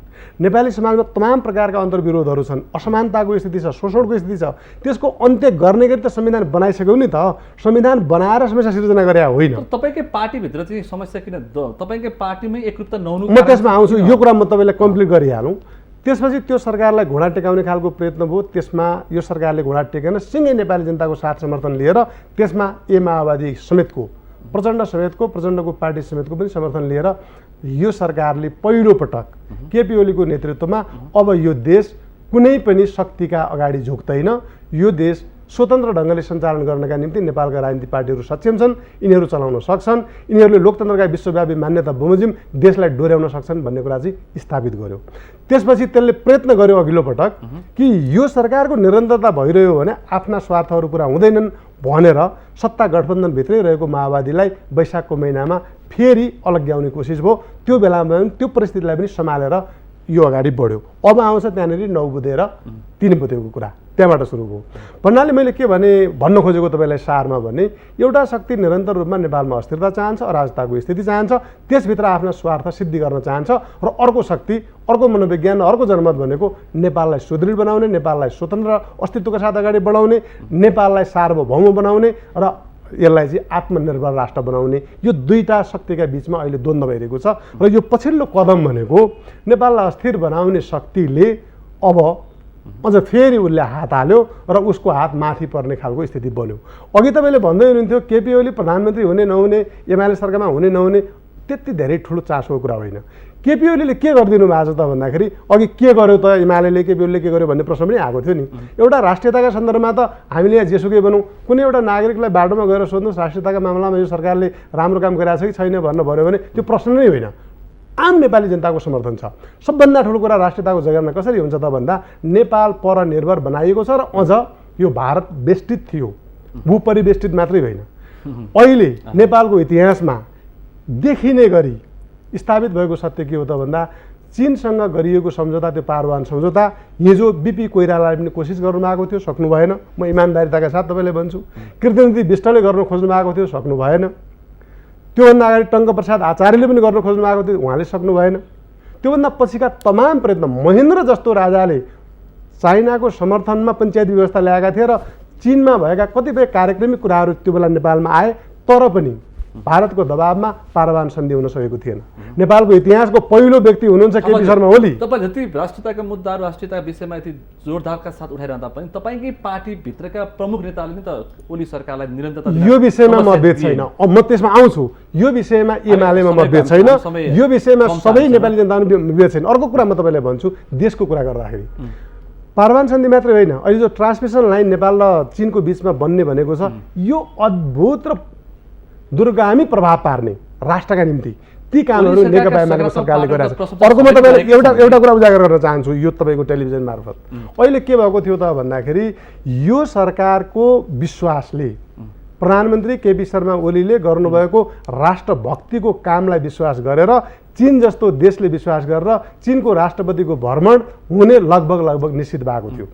अब तपाईँ बुझ्नुहोस्, यसमा बाधा हाल्नका निम्ति केपी ओलीलाई हटाउन को शक्ति लाग्यो होला, किन लाग्यो होला, यसका परिणामहरू के होलान्, यो विश्लेषण म तपाईँलाई खालि विषय मात्रै मैले उजागर गरिदिएँ। भोलि नेपालको राजनीतिक परिदृश्यमा ती कुराहरू प्रश्न भएर जानेछन्।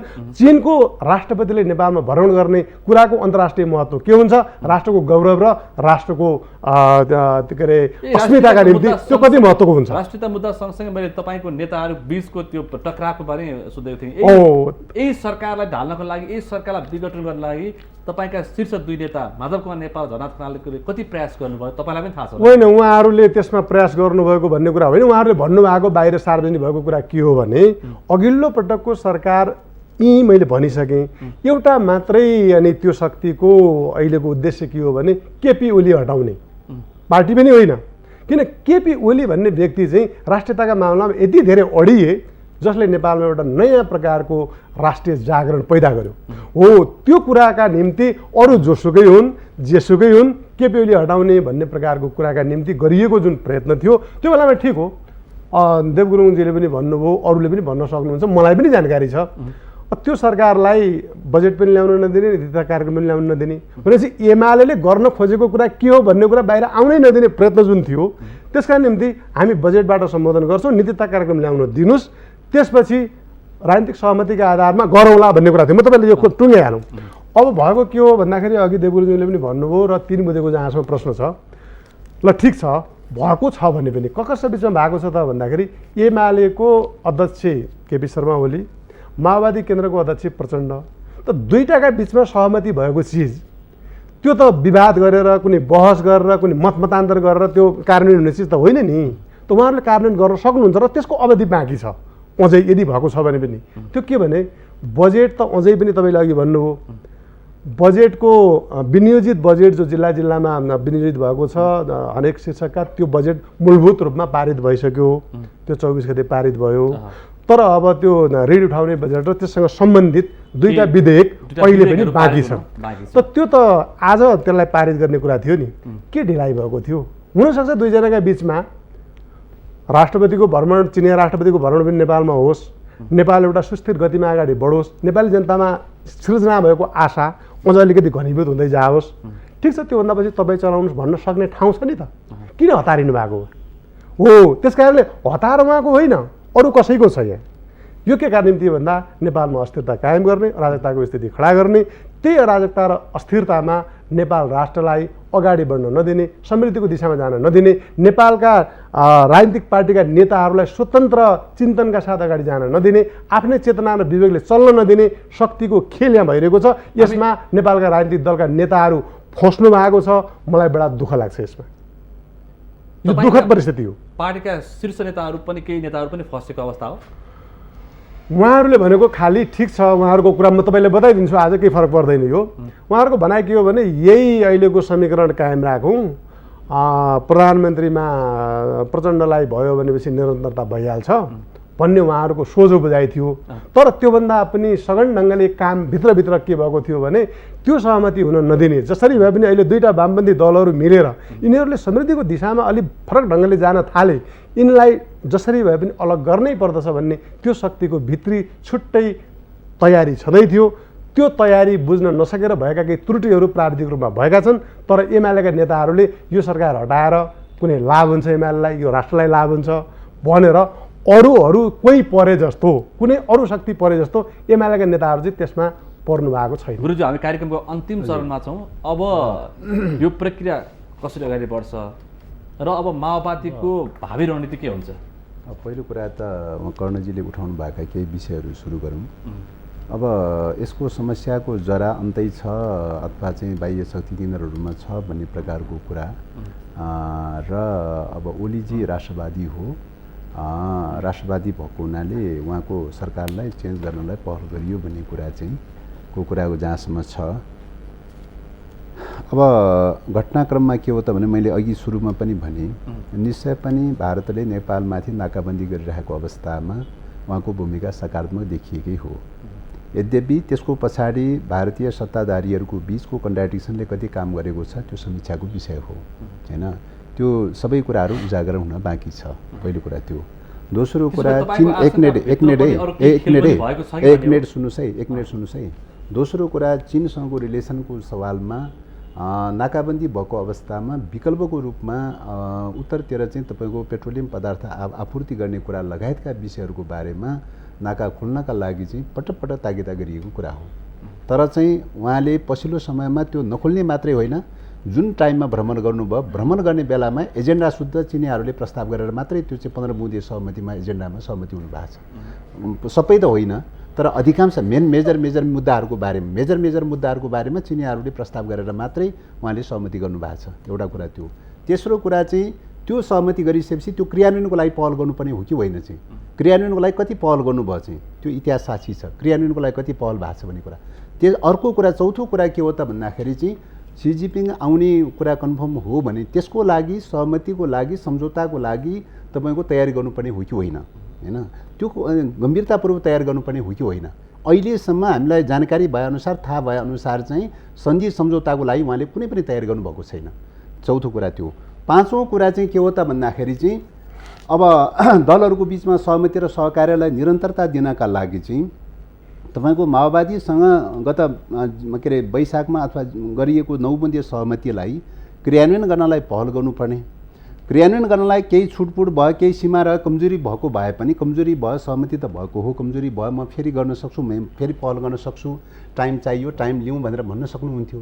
तर उहाँको रवैया के देखियो त भन्दाखेरि चाहिँ यहाँ चाहिँ तपाईँको माओवादीले अब्स्टेकल गर्यो, अप्ठ्यारो गर्यो, यो गर्यो, यो समस्या पैदा भयो, त्यस कारणले गर्दाखेरि यो चाहिँ कसरी चल्न सकिन्छ, यो सम्भव छैन, यो हुँदैन।